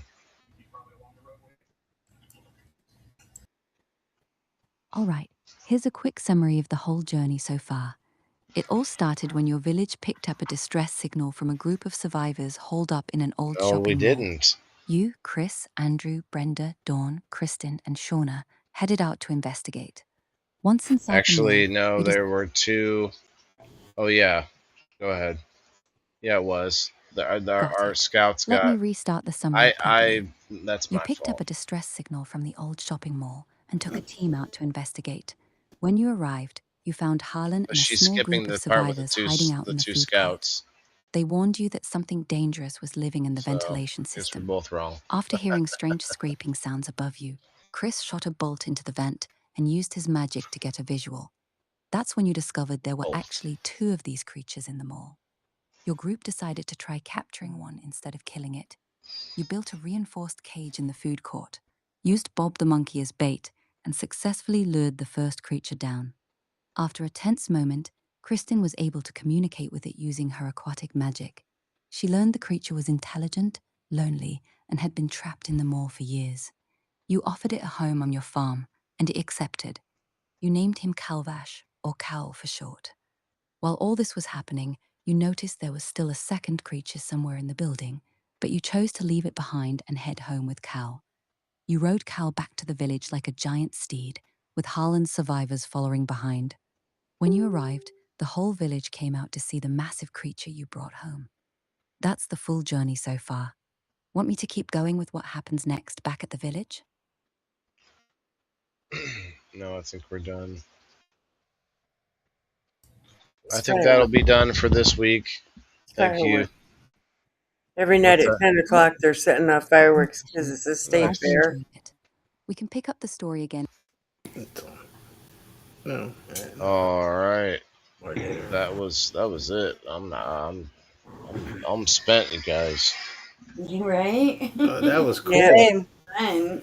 facts. Yeah, I gotta experiment a little bit more with like the voices because The one from the first one was a little funnier. Like I can make it funnier, but like the storytelling one is what I switched it to. That's kind of fun too. It's a little more descriptive, a little more in depth with the story, but Right. not as funny though. Like not No. as funny. We got to do it again. Well, yeah, I got to do it again. But which one you think? The funnier one or the storytelling one? I don't know. I like them both. Yeah, I gotta Right, try couldn't you ask her if she can combine the two? Yeah, Hey, that'd be there you cool. go. Make it a storyline with some humor. Yeah. All right, you guys. I'm gonna say goodnight. Yeah, Good me Good too. night, Kristen. Thank I you. need my pills. And let him kick in so I can get some Is sleep. there a way that you can combine humor in the storytelling? Got it. Picking up right where we left off, you turn to the group and say, I think we should try to capture it instead of killing it. Chris nearly chokes on his own spit. Capture it? Wayland, that thing looks like it eats nightmares for breakfast. Want to bring that home like a stray cat? Andrew just sighs and mutters. Of course he does. That's better. Kristen, however, looks Yeah. intrigued. I She like steps that. closer to the cage, her voice softening as she begins to sing in that strange melodic language again. The creature's aggressive posture slowly relaxes. Its tentacles stop thrashing, and those glowing white eyes focus on her. Something almost looks like curiosity. Brenda, meanwhile, is already geeking out. She's carefully collecting samples of the thick, glowing mucus dripping from the creature's body, completely ignoring how terrifying it is. This mucus is incredible, she says excitedly. It's both highly corrosive and regenerative at the same time. Do you have any idea what we could do with this? The creature is now calm enough that No. it's no longer trying to break out of the cage. It's watching Kristen with clear intelligence. Chris looks at you, deadpan. So, we're keeping it. We're actually keeping the giant We can murder take it to eel centipede. China. Like Fantastic. Mushu. What are you going to name it? Fluffy? Enemy. The group is waiting on your lead. What do you want to do What are you next, gonna name Wayland? it? Fluffy, he says. The giant murder eel centipede. Okay, so there's some humor in here. Okay. Cool. Well, for next time. That was fun. Okay. All right, guys. Have a good weekend. I don't All know right, You when too, I'll be Wayland. live again, Good but night. See you everybody have tomorrow, a good Ray. night.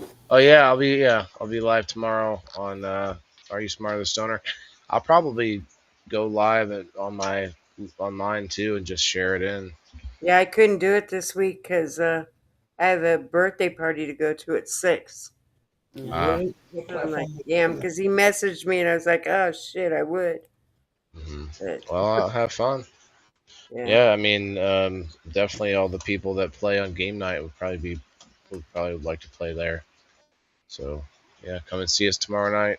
That's 7 Pacific. Mm-hmm. All right, let me unshare this.